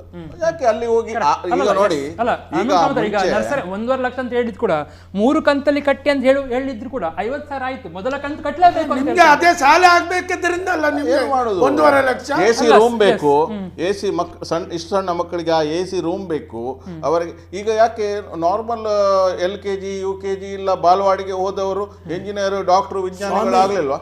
ಸ್ವಾಮಿ, ನಾನು ಹೇಳ್ತೇನೆ, ನಾನು ನಿಮ್ಗೊಂದು ಕೇಳ್ತೇನೆ. ಈಗ ಮಂಗಳೂರಿನಲ್ಲಿ ಒಂದು ದೊಡ್ಡ ಹೆಸರಿರುವ ಡಾಕ್ಟರ್ ಹೇಳಿದ್ರೆ ಶಾಂತಾರಾಮ್ ಶೆಟ್ರು. ಶಾಂತಾರಾಮ್ ಶೆಟ್ರು LKG UKG ಕಲ್ತಿದ್ದಾರೆ ಹೇಳಿ ಕೇಳಿ. LKG UKG ಕಲಿಯದಂತ ಶಾಂತಾರಾಮ್ ಶೆಟ್ರು ಇಂಟರ್ನ್ಯಾಷನಲ್ ಫೇಮಸ್ ಆರ್ಥೋಪೆಡಿಕ್ಸ್. ಇದೆಲ್ಲ ಯಾಕೆ ಮಾಡಿದ್ದು? ಇದೆಲ್ಲ ಮಾಡಿದ್ದು ಸರ್ಕಾರ ಅವರಿಗೆ ಬೇಕಾದಂಥವರಿಗೆ ಹಣ ಮಾಡಲಿಕ್ಕೆ ಇದನ್ನು ಮಾಡಿರುವಂಥದ್ದು. ಅದು LKG UKG ಮಾಡಿದರೆ ಹಣ ವಸೂಲಿ ಆಗ್ತದೆ, ಪಾಪದವರಿಗೆ ಇರಲಿ ಹೇಳಿ ಅಂಗನವಾಡಿ. ಇದು ಎಲ್ಲ ಸರ್ಕಾರದ ಆದೇಶಗಳು. ಇದಕ್ಕೆ ಕಾರಣ ಹೇಗೆ ಹೇಳಿದ್ರೆ, ಕರ್ನಾಟಕದಲ್ಲಿ ಸರ್ಕಾರದ ಜನಪ್ರತಿನಿಧಿಗಳಾಗುವವರದೇ 75% ಶಾಲಾ ಕಾಲೇಜುಗಳು. ಇನ್ನೊಂದು ಪ್ರಶ್ನೆ ಅಂತ ಹೇಳಿದ್ರೆ, ಈಗ ಯಾವ ಶಾಲೆ ಸರ್ಕಾರದ ನಿಯಮವನ್ನು ಉಲ್ಲಂಘಿಸಿ ಫೀಸ್ ತೆಗೆದುಕೊಳ್ತಾ ಉಂಟೋ ಅದರ ವಿರುದ್ಧ ಆಕ್ಷನ್ ಏನಾಗುದಿಲ್ಲ. ಅವರು ಹೇಳ್ತಾರೆ ನೀವು ರೈಟಿಂಗ್ ಸ್ವಾಮಿ, ಅಲ್ಲ ರೈಟಿಂಗ್ ಕೊಟ್ಟರು ಶಾಲೆಯ ಅರ್ಧಕ್ಕರ್ಧ ಪೋಷಕರು ಕೊಟ್ಟರು ಕೂಡ ನನ್ನ ಪ್ರಕಾರ ಯಾವ ಒಂದು ನೋಟಿಸ್ ಹೋಗ್ಬೋದು ವಿನ ಶಾಲೆಗೆ ಅದಕ್ಕಿಂತ ಜಾಸ್ತಿ. ನಾನು ಹೇಳ್ತೇನೆ, ನೀವು ಅವರ ಕೊಟ್ಟ ರಿಸಿಪ್ಟ್ ನೋಡಿ, ಅದರಲ್ಲಿ ಟ್ಯೂಷನ್ ಫೀ ಅಂತ ಉಂಟಲ್ಲ, ಅದು ಏನು ಫಿಕ್ಸ್ ಮಾಡಿದ್ದಾರೆ ಆ ಟ್ಯೂಷನ್ ಫೀ, ಉಳಿದದ್ದು ಬಿಲ್ಡಿಂಗ್ ಫಂಡ್, ಅದು ಡೊನೇಷನ್, ಇದು ಡೊನೇಷನ್, ಈಗ ಒಂದು ಆ್ಯಡ್ ಮಾಡ್ತಾರೆ ಅವನೊಂದು ಕಾಮತ್ರ ಹೇಳಿದ್ದಾರೆ ಪ್ರಾಜೆಕ್ಟ್, ಆ ಲೆಕ್ಕದಲ್ಲಿ ಹಣ ತಗೊಳ್ತಾರೆ. ಎಲ್ಲಿ ನಾನು ಟ್ಯೂಷನ್ ಫೀ ಅಷ್ಟೇ ತಗೊಂಡಿದ್ದೇನೆ, ಉಳಿದದ್ದು ಬಿಲ್ಡಿಂಗ್ ಫಂಡ್ ಅವರು ಕೊಟ್ಟದ್ದು ಡೊನೇಷನ್, ಅದು ಒತ್ತ ಇರ್ಲಿಲ್ಲ. ಹೌದು, ಅದನ್ನು ಯಾರು ಹೇಳಿಕೊಡ್ತಾರೆ? ಯಾರು? ಸರ್ಕಾರವೇ ಹೇಳಿಕೊಡ್ತದೆ. ಈಗ ನೋಡಿ, ಇಷ್ಟು ವರ್ಷ ಕೇಂದ್ರ ಸರ್ಕಾರ ಇರಲಿ, ರಾಜ್ಯ ಸರ್ಕಾರಗಳು ಇರಲಿ, ಈ ಸರ್ಕಾರಿ ಶಾಲೆಗಳನ್ನು ಈಗ ನಾವು ಕನ್ನಡ ಕನ್ನಡ ಕನ್ನಡ ಅಂತ ಮಾತಾಡ್ತಾರೆ, ಕನ್ನಡ ಮಾಧ್ಯಮ ಹೌದು, ನಾನು ಸಹ ಕನ್ನಡ ಮಾಧ್ಯಮ, ಈ ವರ್ಷ ನೀವು ಕೂಡ ಕನ್ನಡ ಮಾಧ್ಯಮ ಕಲ್ತದ್ದು ಎಲ್ಲ ಕರೆಕ್ಟ್. ಆದರೆ ಈಗ ನಾವು ಗ್ಲೋಬಲಿ ಹೋಗಬೇಕು, ಇಂಗ್ಲಿಷ್ ಬೇಕು. ನಮ್ಮ ಸರ್ಕಾರವೇ ಇನ್ನೊಂದು ಇಂಗ್ಲಿಷ್ ಶಾಲೆಯನ್ನು ತೆರೆದಿದ್ರೆ ಸರ್ಕಾರದ ಒಂದು ಇದರಲ್ಲಿ ಇಲ್ಲ, ಈಗ ಏನು CBSE ಅಂತ ಹೇಳ್ತಾರೆ, ಅದು ಸರ್ಕಾರದಿಂದಲೇ ಮಾಡಿದ್ರೆ ಇಷ್ಟು ಲೂಟಿಕೋರರು ಹುಟ್ಟುತ್ತಲೇ ಇರಲಿಲ್ಲ. ನನ್ನ ಪ್ರಕಾರ ಎಜುಕೇಶನ್ ಇಷ್ಟು ಕಾಸ್ಟ್ಲಿ ಸಹ ಆಗ್ತಿರ್ಲಿಲ್ಲ. ಅಂದ್ರೆ ಹನುಮಂತ ಕಾಮತ್, ಯಾವುದೇ ಆಕ್ಷನ್ ನಮ್ಮ ಮೇಲೆ ಆಗುದಿಲ್ಲ ಅಂತೇಳಿ ಧೈರ್ಯ ಇದೆ, ಅದ್ರಲ್ಲಿ ಯಾವ್ದು ಸಂಶಯ ಇಲ್ಲ. 100% ಧೈರ್ಯ ಹೇಗೆ ಹೇಳಿದ್ರೆ, ಸರ್ಕಾರವನ್ನೇ ಅಲ್ಲಾಡಿಸುವಷ್ಟು ತಾಕತ್ತು ನಮ್ಮಲ್ಲಿ ಇದೆ. ಇವರೆಂತ ಮಾಡ್ತಾರೆ ಹೇಳುವ ಧೈರ್ಯ ಶಿಕ್ಷಣವನ್ನು ಕೊಡುವಂತ ಖಾಸಗಿ ಶಾಲಾ ಕಾಲೇಜುಗಳವರ ಹತ್ರ ಇದೆ. ನಿಮಗೆ ನಾನು ಒಂದು ಚಿಕ್ಕ ವಿಷಯ ಹೇಳ್ತೇನೆ. ಈ ಕೊರೋನಾ ಆಯ್ತು, ಅಂಗಡಿ ಎಲ್ಲ ಓಪನ್ ಆಯ್ತು. ಅಂಗಡಿ ಎಲ್ಲ ಓಪನ್ ಆದಾಗ ಸ್ಟಾರ್ಟಿಂಗ್ ನಲ್ಲಿ ಸಿಕ್ಕಾಪಟ್ಟೆ ರೇಟ್ ತಗೊಳ್ತಾ ಇದ್ರು. ನಾನು ನಿಮ್ಗೊಂದು ಸಿಂಪಲ್ ಹೇಳುದು, ರಿಲಯನ್ಸ್ ಮಾರ್ಟಿನಲ್ಲಿ ಒಂದು ಪರ್ ಪೀಸ್ ಕ್ಯಾಬೇಜ್ 12 ರೂಪಾಯಿ, ಕಾಲಿಫ್ಲವರ್ 18 ರೂಪಾಯಿ. ಅದೇ ಕಾಲಿಫ್ಲವರಿಗೆ ಆಪ್ಕಮ್ಸಿನ ಬೋರ್ಡ್ ಹಾಕಿ ಕಾರ್ಶೀಟಿನಲ್ಲಿ ಮಾರುವವರ ಹತ್ರ ತಗೊಳ್ಳುವಾಗ 55 ರೂಪಾಯಿ. ಆಯ್ತಾ? ಜೀನಸ್ ಅಂಗಡಿಯವರು ಹೆಚ್ಚು ತಗೊಂಡಿದ್ದಾರೆ. ಇದನ್ನು ಹೇಳಿದ ಕೂಡಲೇ ನೀವು ಬಿಲ್ ಸಹಿತ ದೂರು ಕೊಡಿ. ಯಾರು ಬಿಲ್ ಕೊಡ್ತಾನೆ? ಎಲ್ಲಿ ಬಿಲ್ ಕೊಡ್ತಾರೆ ಹೇಳಿ? ನೀವು ಸೋಷಿಯಲ್ ಡಿಸ್ಟೆನ್ಸ್ ಹೇಳಿ 1.5 ಗಂಟೆ ಲೈನ್ ನಿಂತದೇ ಬಂದಿದೆ. ಅವಾಗ ನಿಮಗೆ ಸಾಮಾನು ಕೊಡೋದೇ ಕಷ್ಟದಲ್ಲಿ ಬಿಲ್ ಕೊಡ್ತಾನೆ. ಬಿಲ್ ಕೊಡದಿದ್ರೆ ಕಂಪ್ಲೇಂಟ್ ಆಗುದಿಲ್ಲ. ಇದೇ ರೀತಿ ಯಾವಾಗ ಆ ಒಂದು ವ್ಯವಸ್ಥೆ ಅವ್ಯವಸ್ಥೆ ಆಗಿದೆ, ಈ ಶಿಕ್ಷಣ ಇಲಾಖೆಯಲ್ಲಿ ಆಗುದು ಕೂಡ ಈ ಅವ್ಯವಸ್ಥೆ ಅಲ್ಲ. ಮತ್ತೆ ಸರ್ಕಾರಕ್ಕೂ ನನ್ನ ಪ್ರಕಾರ ಒಂದು ಕ್ಲಾರಿಟಿ ಇಲ್ಲ, ಏನ್ ಆಕ್ಷನ್ ತೆಗೆದುಕೊಳ್ಬಹುದು. ಶಾಲೆ ನೀನು ಇಡೀ ಶಾಲೆಯನ್ನು ಬರ್ಕಾಸ್ ಮಾಡಿ ಕ್ಲಾರಿಟಿ ಇಲ್ಲ. ಈ ಶಿಕ್ಷಣ ನಡೆಸುವವರ ಮೇಲೆ ಆಕ್ಷನ್ ತಗೊಳ್ಳುವಷ್ಟು ಧೈರ್ಯ ಇಲ್ಲ. ಆ ಧೈರ್ಯ ಯಾಕೆ ಇಲ್ಲ ಅಂತ ಅನಿಸ್ತಾ ಉಂಟು ನರೇಶ್ ಅವರೇ? ನೋಡಿ, ಅವರು ಹೇಳಿದ್ರು, ಯಾಕಂದ್ರೆ ಬಾಕಿ ಟೈಮಲ್ಲಿ ಸರ್ಕಾರ ಪಕ್ಷ ಯಾವುದೇ ಇರಲಿ, ಯಾರು 75% ಶಾಲೆ ಅಂತ ಹೇಳಿ ಕಾಲೇಜ್ ಅಂತ ಹೇಳಿ ಬಿಸ್ನೆಸ್ ನಡೆಸ್ತಾರ ಅವರ ಹತ್ರವೇ ಒಂದು ಪಾರ್ಟಿ ಫಂಡ ಅದು ಇದು ಅಂತ ತಗೊಳ್ತಾರೆ. ಯಾವುದೇ ಪಾರ್ಟಿ ಇರಲಿ ಅದು. ಈಗ ಅವ್ರು ಹೇಳ್ತಾರೆ, ನಾವು ಮೊನ್ನೆ ನಿಮ್ಗೆ ಇಷ್ಟು ಕೊಟ್ಟಿದ್ದೇವಲ್ಲ ಇಲೆಕ್ಷನ್ಗೆ, ನನ್ನ ಶಾಲೆ ನಡೀಲಿ ಹೇಳ್ತಾರೆ. ಈಗ ನೋಡಿ, ನಮ್ದು ಸಣ್ಣ ಒಂದು ಎಕ್ಸಾಂಪಲ್, ಇಲ್ಲಿ ಜನರು, ನಾನು ಮುಂಚಿಂದ ಹನುಮಂತ್ ಕಾಮತ್ ಅವರು ಏನ್ ಹೇಳ್ತಿದ್ರು, ಜನರು ಎದ್ದು ಹೇಳಬೇಕು, ಜನರು ಮಾತಾಡಬೇಕು. ಹನುಮಂತ್ ಕಾಮತ್ ಅವರು ಹಿತರಕ್ಷಣಾ ವೇದಿಕೆ ಅಧ್ಯಕ್ಷರು, ಅವರು ಪಾಪ ಒಬ್ಬರೇ ಹೋಗಿ ಮಾತಾಡಿದ್ರು, ಅವರ ಹಿಂದೆ ಜನ ಯಾರಿಲ್ಲ, ಅವರೊಬ್ಬರೇ ಹೋಗುದು. ಮುಂಚಿನ ನೋಡ್ತಾ ಇದ್ದೇವೆ ನಾವು. ಈಗ ಜನರು ಮಾತಾಡ್ಬೇಕು. ಇವತ್ತು ಇಷ್ಟು ದೊಡ್ಡ ಪ್ರೋಗ್ರಾಮ್ ಆಗ್ತಾ ಉಂಟು, ಎಷ್ಟು ಪೇರೆಂಟ್ಸ್ ಫೋನ್ ಮಾಡಿದ್ರು, ಮಾಡ್ಲಿಕ್ಕೆ ಅವರಿಗೆ ಪಾಪ ಧೈರ್ಯ ಇಲ್ಲ, ಖಂಡಿತವಾಗಿ ಧೈರ್ಯ ಇಲ್ಲ. ಎಷ್ಟು ಜನ ಫೋನ್ ಮಾಡ್ತಾ ಇದ್ದಾರೆ. ಮಾತಾಡಿದ ಮೇಲೆ ಸಹ ಡೇಟ್ಸ್ ಕೊಟ್ಟದುಂಟು, ಹೋಗಿ ಫೀಸ್ ಕಟ್ತಾರೆ ಅವರು. ಸೊ ಅಲ್ಲಿ ಶಿಕ್ಷಣ ಇವರಿಗೆ ಸಹ ಧೈರ್ಯ ಬರ್ತದೆ. ಒಂದು ಕರೆ ಸ್ವೀಕರಿಸಿ ಆ ಬಗ್ಗೆ ಬರ್ತೀನಿ. ನಮಸ್ಕಾರ. ಹಲೋ, ನಮಸ್ಕಾರ. ಹೇಳಿ. ನಮಸ್ಕಾರ ಸರ್. ನಮಸ್ತೆ ಮಾತಾಡಿ. ಸರ್, ಅಲ್ಲಿ ನಮ್ಮದು ನಾವು ಈ ಗೌರ್ಮೆಂಟ್ ಶಾಲೆಯನ್ನೆಲ್ಲ ಇಂಗ್ಲಿಷ್ ಮೀಡಿಯಂ ಮಾಡಿದ್ರೆ ನಮ್ಗೆ ಎಲ್ಲ ಬಡಪಾಯಿ ಮಕ್ಕಳಿಗೆಲ್ಲ ಸ್ವಲ್ಪ ಉತ್ತೇಜನ ಆಗ್ತದಲ್ವಾ? ನಾವು ಇದನ್ನು ಕೂಡ ನಾನು ಬಹುಶಃ ವಿಷಯದಲ್ಲಿ LKG UKG ಪ್ರಾರಂಭಿಸಲು ನಾನು ಅನುಮತಿಯನ್ನು ಇವರಿಗೆ ವೇದೋಸ್ಕ ಮತ್ತೆ ಇವರಿಗೆಲ್ಲ ಕೊಟ್ಟಿದ್ದೇನೆ ನಾನು ಲೆಟರ್ ಅನ್ನು BO ಆಫೀಸ್ಗೆ ಮತ್ತು ನಮ್ಮ ಜಿಲ್ಲಾ ಪಂಚಾಯತ್. ಅಂದ್ರೆ ಗವರ್ಮೆಂಟ್ ಶಾಲೆ ಕೂಡ LKG UKG ಬೇಕು ಅಂತ. LKG UKG ಒಂದರಿಂದ ನಮ್ಮ ಪಾಪದ ಮಕ್ಕಳಿಗೆ ಈ ಡೊನೇಷನ್ ಫೀಸ್ ಎಲ್ಲ ಕಟ್ಟಲಿಕ್ಕೆ ಬಾರಿ ಕಷ್ಟ ಅಲ್ವಾ? ಈಗ ನನ್ನ ಮಗನಿಗೆ ನಾನು 13,000 ರೂಪಾಯಿ ಕಟ್ಟಲಿಕ್ಕೆ ಇದೆ. ಕಟ್ಟಿದ್ರಾ? ಇಲ್ಲ, ಕಟ್ಟಿಲ್ಲ. ಅದೇ ಮೆಸೇಜ್ ಕಳಿಸಿದ್ದಾರೆ. ಫಸ್ಟ್ ಸ್ಟ್ಯಾಂಡರ್ಡ್ ಗೆ ಹಾಕಬಹುದು. ಒಂದು ಅಂಗನವಾಡಿಯಲ್ಲಿಯೇ ಒಂದು ಇಂತಹ ಶಿಕ್ಷಣ ಕೊಟ್ಟು ಫಸ್ಟ್ ಸ್ಟ್ಯಾಂಡರ್ಡ್ ಗೆ ಡೈರೆಕ್ಟ್ ಬರ್ಲಿಕ್ಕೆ ಆಗ್ತದೆ ಅಂತ ವ್ಯವಸ್ಥೆ. LKG UKG ಅಂತ ಬರ್ಬೇಕಂತ ಇಲ್ಲ. ಅಂಗನವಾಡಿ ಮಕ್ಕಳಿದ್ದಾರೆ. ಅಂಗನವಾಡಿ ಮಕ್ಕಳು ಪುನಃ ಬೇರೆ ಇಂಗ್ಲಿಷ್ ಮೀಡಿಯಂಗೆ ಅನುದಾನಿತ ರೈತ ಶಾಲೆಗೆ ಹೋಗ್ತಿದ್ದಾರಲ್ವಾ?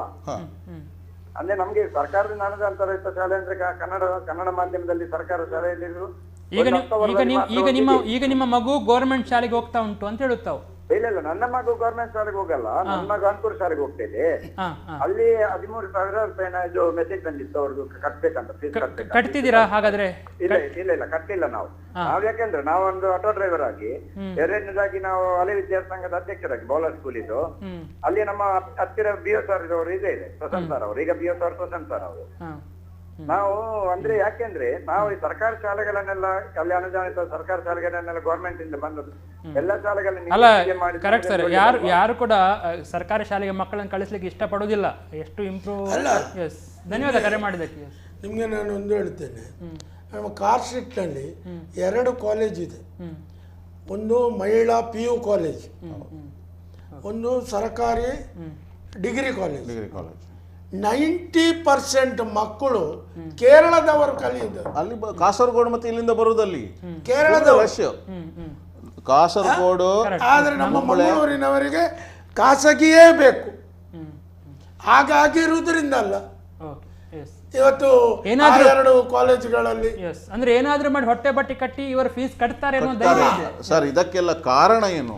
ಕಾರಣ ಸರ್ಕಾರ ಈಗ ಜನರಿಗೆ ಏನು ಬೇಕು, ಯಾವ ಮಟ್ಟದ ಶಿಕ್ಷಣ ಬೇಕು ಅದನ್ನು ಇವರು ಸರ್ಕಾರಿ ಶಾಲೆಗಳನ್ನು ಮುಚ್ತಾ ಇದ್ದಾರೆ ವಿನ ಅಲ್ಲಿ ಒಂದು ಜನರಿಗೆ ಈಗ ಯಾವ ತರದ ಶಿಕ್ಷಣ ಬೇಕು ಅದನ್ನು ಇಂಪ್ಲಿಮೆಂಟ್ ಮಾಡೋದಿಲ್ಲ. ಇಲ್ಲ, ನಮ್ದು ಕನ್ನಡ, ಕೆಲವರು ಕನ್ನಡ ಬಾವುಟ ಹಿಡಿದು ಹೇಳ್ತಾರೆ ನಮ್ಗೆ ಕನ್ನಡ ಮಾಧ್ಯಮ ಇದ್ರೆ ಮಾತ್ರ ಸರ್ಕಾರಿ ಶಾಲೆ. ಯಾಕೆ? ಇಂಗ್ಲಿಷ್ ಮಾಧ್ಯಮ ಸಹ ಇರ್ಲಿ, ಸರ್ಕಾರಿ ಶಾಲೆ ಮಾಡ್ಲಿ ಇಂಗ್ಲಿಷ್ ಮಾಧ್ಯಮದನ್ನು ಕೂಡ. ದೀಪಕ್ ನಾಯ್ಕ್ ಅಂತ ಒಬ್ಬರು ಮೆಸೇಜ್ ಮಾಡಿದ್ದಾರೆ, ಒಬ್ಬೊಬ್ಬ ಪೋಷಕರ ಹತ್ರ ಕೂಡ 500 ರೂಪಾಯಿ ಜಾಸ್ತಿ ಅಂದ್ರೆ ಶಾಲೆಗೆ ಹಣ ಎಷ್ಟಾಯಿತು ಅಂತೇಳಿ. ಎಸ್, ಬಹುಶಃ ಈ ಟೈಮಲ್ಲಿ ಅದಕ್ಕೂ ಇದಕ್ಕೂ ಆನ್ಲೈನ್ಗೆ ಸ್ವಲ್ಪ ಜಾಸ್ತಿ ಕೊಡಬೇಕು, ಅದಕ್ಕೆ ಜಾಸ್ತಿ ಕೊಡಬೇಕು ಅಂತ ಹೇಳಿ ಹೇಳಲಿಕ್ಕೆ ಇಲ್ಲ ಅಂತ ಉಂಟು. ಆನ್ಲೈನ್ ಸ್ವಲ್ಪ ಜಾಸ್ತಿ ಹೆಚ್ಚು ಕೇಳಬಾರ್ದು ಅಂತ ಉಂಟು, ಆದ್ರೆ ಆನ್ಲೈನ್ ಜಾಸ್ತಿ ಕೇಳಲಿಕ್ಕೆ ಸ್ಟಾರ್ಟ್ ಮಾಡ್ತಾರೆ. ಸರ್ಕಾರ ಆನ್ಲೈನ್ ಶಿಕ್ಷಣ ಕೊಡುವಂಥದ್ದನ್ನೇ ರದ್ದುಪಡಿಸಬೇಕು. ಯಾಕೆ ಹೇಳಿದ್ರೆ ಎಲ್ಲಿಯವರೆಗೆ ಆನ್ಲೈನ್ ಇದ್ದು ವ್ಯವಸ್ಥೆಯನ್ನು ಮಕ್ಕಳಿಗೆ ಸಿಕ್ಕುವುದನ್ನು ಸರ್ಕಾರ ಮಾಡಲಿಲ್ವಾ, ಹಾಗೆ ಇರುವಾಗ ಆನ್ಲೈನ್ ಶಿಕ್ಷಣ ಹೇಳಿ ಮಾಡುವುದು ಹೇಗೆ? ಎಸ್, ಇನ್ನೊಬ್ರು ಸುಧಾಕರ್ ಡಿ ದೇವರ್ ಹೇಳಿದ್ದಾರೆ, ಪನಾಪಿಲ್ಲ, ಯಾವುದೇ ಕಾರಣಕ್ಕೂ ಶಾಲೆ ಆರಂಭವಾಗುವ ಚಿಕ್ಕ ಮಕ್ಕಳಿರುವ ಕಾರಣದಿಂದಾಗಿ ಸಂದರ್ಭದಲ್ಲಿ ಏನಾದರೂ ಯಾವುದೇ ಮಕ್ಕಳಿಗೆ ತೊಂದರೆ ಆದರೆ ಇಡೀ ಶಾಲೆ ಕ್ವಾರಂಟೈನ್ ಮಾಡುವಂತ ಪರಿಸ್ಥಿತಿ ಬರ್ಬೋದು ಅಂತ. ಅದು ಕೂಡ ಒಂದು ರಿಸ್ಕ್, ದೊಡ್ಡ ರಿಸ್ಕ್. ಅದು ಕ್ವಾರಂಟೈನ್ ಅಂದ್ರೆ ಖಂಡಿತ ಆಗ್ತದೆ. ಅಲ್ಲಿ ಹೊರಗೆ ನಿಂತು ನನ್ನ ಪ್ರಕಾರ ಸ್ಯಾನಿಟೈಸರ್ ತಗೊಂಡು ಅಥವಾ ಇಲ್ಲಿ ಇಟ್ಟು ಅದೆಲ್ಲ ಮಾಡುವಂತ ಚಾನ್ಸಸ್ ಇರೋದಿಲ್ಲ. ನೋಡಿ ಸ್ವಾಮಿ, ಕೂಡಲೇ ಅದು 90.3 90.7 ತೋರಿಸ್ತದೆ. ಪ್ಯಾರಾಸಿಟಮಾಲ್ ತಕೊಂಡು ಹೋದ್ರೆ ಆ ಸಂದರ್ಭದಲ್ಲಿ ನಿಮ್ಗೆ ನಿಮ್ಮ ಜ್ವರ ತೋರಿಸುದಿಲ್ಲ. ಎಸ್, ಅಲ್ಲ ಕರೆಕ್ಟ್. ಅದು ಒಂದು ಪ್ಲಸ್ ಒಂದು ಮಗುವಿನ ಒಳಗೆ ಇದ್ರೆ ಕೂಡ ಸಿಂಪ್ಟಮ್ ಗೊತ್ತಿಲ್ಲದೆ ಅದು ಒಳಗೆ ಇದ್ರೆ ಕೂಡ ಪಾಪ ಅದು ಆಡ್ತಾ ಇರುವಾಗ ಅದು ಹೇಳ್ತದೆ ನಿನ್ನೊಳಗೆ ಯಾಕೆ ಹೇಳಿಲ್ಲ ಅಂತೇಳಿ. ನಾನು ಆಗ ನಿಮ್ಗೆ ಹೇಳಿದೆ ಅಲ್ಲ, ನಾನು ನನ್ನ ಹೆಂಡತಿ ಮಕ್ಕಳು ನನ್ನ ಕುಟುಂಬ ಆ ವ್ಯವಸ್ಥೆ ಇನ್ನು ನಡೆದ್ರೆ ಮಾತ್ರ ನಾವು ಕೊರೋನಾದಿಂದ ಬಚಾವಾಗಲಿಕ್ಕೆ ಸಾಧ್ಯ. ಅದು ಬಿಟ್ಟು ನಾವು ಏನೋ ಮಾಡಿದರೂ ಕೂಡ ಈ ಶಾಲೆಯ ವ್ಯವಸ್ಥೆ ಆಗಲಿ, ನಾಳೆ ಈ ಹೋಟೆಲು ಬಾರ್ ರೆಸ್ಟೋರೆಂಟ್ ಓಪನ್ ಆಗೋದಾಗಲಿ, ಬಸ್ಸುಗಳು ಓಡಾಡೋದಾಗಲಿ, ಇದನ್ನು ನಾವು ಕೊರೋನಾ ನಿಲ್ಲಿಸಲಿಕ್ಕೆ ಏನು ಮಾಡಬೇಕು ಹೇಳುವಂಥದ್ದು ವರ್ಲ್ಡ್ ಹೆಲ್ತ್ ಆರ್ಗನೈಸೇಷನ್ ಆಗಲಿ ನಮ್ಮ ದೇಶದ ಇದರಲ್ಲಿ ಕೊಟ್ಟಿದ್ದಾರೆ, ಅದನ್ನು ಮಾಡಬೇಕು. ಇವತ್ತು ನೀವು ವಾಟ್ಸಪ್ನಲ್ಲಿ ತಿರುಗಾಡ್ತಾ ಉಂಟು, ಪುತ್ತೂರಿನಲ್ಲಿ ರಿಲಯನ್ಸಿನಲ್ಲಿ ಅವ್ರು ಮಾಸ್ಕ್ ಹಾಕದೆ ಒಳಗೆ ಬರಬಾರದು ಹೇಳಿದಕ್ಕೆ ಅಲ್ಲಿ ಹೆಲ್ಮೆಟಿನಲ್ಲಿ ಎಲ್ಲ ಹೊಡೆದು ಗಲಾಟೆ ಆಗಿದೆ. ತಪ್ಪೇ ಅರ್ದು ರಿಲಯನ್ಸ್ನವರ್ದು. ಆ ರಿಲಯನ್ಸ್ನವ್ರು ಯಾಕೆ ಹೇಳಿದ್ರು, ಅದರೊಳಗೊಂದು 25 ಮಂದಿ ಇದ್ದಾರೆ, ನೀನು ಬರುವಾಗ ಮಾಸ್ಕ್ ಹಾಕಿ ಬಾ ಹೇಳಿ, ಅದರಲ್ಲಿ ತಪ್ಪೆಂತ. ಹಾಗೆ ಎಲ್ಲಿಯವರೆಗೆ ಪ್ರತಿಯೊಬ್ಬ ವ್ಯಕ್ತಿ ಅವನ ಸೇಫ್ಟಿಯನ್ನು ನೋಡುದಿಲ್ವಾ ಅಲ್ಲಿವರೆಗೆ ಇದು ಏನು ಮಾಡ್ಲಿಕ್ಕೆ ಸಾಧ್ಯ. ಇನ್ನು ಸ್ವಲ್ಪ ದಿನದಲ್ಲಿ ಸರ್ಕಾರ ಜಾಸ್ತಿ ಇದರ ಬಗ್ಗೆ ತಲೆ ಕೊಡಿಸ್ಲಿಕ್ಕೆ ಆಗುದಿಲ್ಲ. ಇನ್ನು ಸ್ವಲ್ಪ ದಿನದಲ್ಲಿ ಆಲ್ರೆಡಿ ಈಗ ಹೇಳಿದೆ ನಾವೇ ನೋಡ್ಕೊಳ್ಬೇಕು. ಅವರದ್ದು ಒಂದೊಂದು ಆಕ್ಷನ್ ನೋಡುವಾಗ ಈಗ ನಾಡ್ದು ಹೋಟೆಲ್ ಓಪನ್ ಆಗ್ತದೆ, ದೇವಸ್ಥಾನ ಓಪನ್ ಆಗ್ತದೆ, ಅದು ಓಪನ್ ಆಗ್ತದೆ, ಇದು ಓಪನ್ ಆಗ್ತದೆ, ಎಲ್ಲ ಬರ್ತಾ ಉಂಟು. ಆದರೆ ವಿತ್ ಎಕ್ಸ್ಕ್ಲಮೇಟರಿ ಮಾರ್ಕ್ ಮತ್ತೆ ಕ್ವಶನ್ ಮಾರ್ಕ್ ಬರ್ತದೆ ಇಲ್ಲ ಗೊತ್ತಿಲ್ಲ. ಆದರೆ ನಾಳೆ ಆಯ್ತು ಅಂತ ಆದರೆ ಸಹ ಇದು ಇಂಡೈರೆಕ್ಟ್ ಆಗಿ ಸರ್ಕಾರ ಏನು ಹೇಳ್ತದೆ, ಹನುಮಂತ್ ಕಾಮತ್ ಅವರು ಹೇಳಿದಾಗೆ ನಿನ್ನ ಜವಾಬ್ದಾರಿ, ನಿನ್ಗೆ ಬಾರದಾಗೆ ನೋಡ್ಲಿಕ್ಕೆ ನೀನು ಮಾಡು. ನಾಳೆ ಶಾಲೆ ಓಪನ್ ಮಾಡಿದ್ರೆ ಸಹ ನಮ್ಗೆ ಎಷ್ಟು ಜನರಿಗೆ ಮಕ್ಕಳನ್ನು ಕೊಂಡೋಗ್ಲಿಕ್ಕೆ ಅಲ್ಲಿ ಬಿಡ್ಲಿಕ್ಕೆ ಧೈರ್ಯ ಉಂಟು. ಅದನ್ನು ಎಲ್ಲ ಪೋಷಕರು ಥಿಂಕ್ ಮಾಡಬೇಕು. ಒಂದು ವರ್ಷ ಹೋದ್ರೂ ಹೋಗ್ಲಿ ಅಂತ ಖಂಡಿತವಾಗಿ ಸರ್ಕಾರ ಅದಕ್ಕೆ ತಕ್ಕದಾದ ಒಂದು ಕಾನೂನು ತರ್ತದೆ. ಒಂದು ವರ್ಷ ಅಲ್ಲ, ಈಗ ನೋಡಿ 3 ತಿಂಗಳದು ಕ್ರಾಶ್ ಕೋರ್ಸ್ ಮಾಡಿ ಎಕ್ಸಾಮ್ ಬರೆಯುವುದಿಲ್ವಾ? ಹೌದು, ಚಿಕ್ಕ ಮಕ್ಕಳಿಗೆ ಮಾಡಬಹುದು. ನನ್ನ ಪ್ರಕಾರ 5ನೇ ಕ್ಲಾಸ್ ತನಕೆಲ್ಲ ಅಥವಾ 6, 7, 8 ಕೂಡ ಅದೇನು ದೊಡ್ಡ ವಿಚಾರ ಇಲ್ಲ. ಬರುವ ವರ್ಷಕ್ಕೆ ದೇವರ ದಯೆಯಲ್ಲಿ ಎಲ್ಲ ಸರಿ ಆದ್ರೆ 2 ಪೋರ್ಷನ್ ಅನ್ನು ಸ್ವಲ್ಪ ಮಾಡಿ ಡಿಸ್ಟ್ರಿಬ್ಯೂಟ್ ಮಾಡಬಹುದು. ಅವರು ಹೇಳಿದಾಗ ಆ ಪೋರ್ಷನ್ ಅನ್ನು ಚೇಂಜ್ ಮಾಡಬೇಕು. ಶಿಕ್ಷಣ ಇಲಾಖೆ ಅವರಿಗೆ ಎಲ್ಲರಿಗೆ ಪಠ್ಯ ಯಾರು ಮಾಡ್ತಾರೆ ಕೆಲಸ ಜಾಸ್ತಿ. ಏನು ಕ್ಲಾರಿಟಿ ಇಲ್ಲದೇ ಇರೋದೇ ಕಾರಣ ಅಂತ ಅನಿಸ್ತಾ ಉಂಟು ರಾಜ್ಯ ಸರ್ಕಾರ.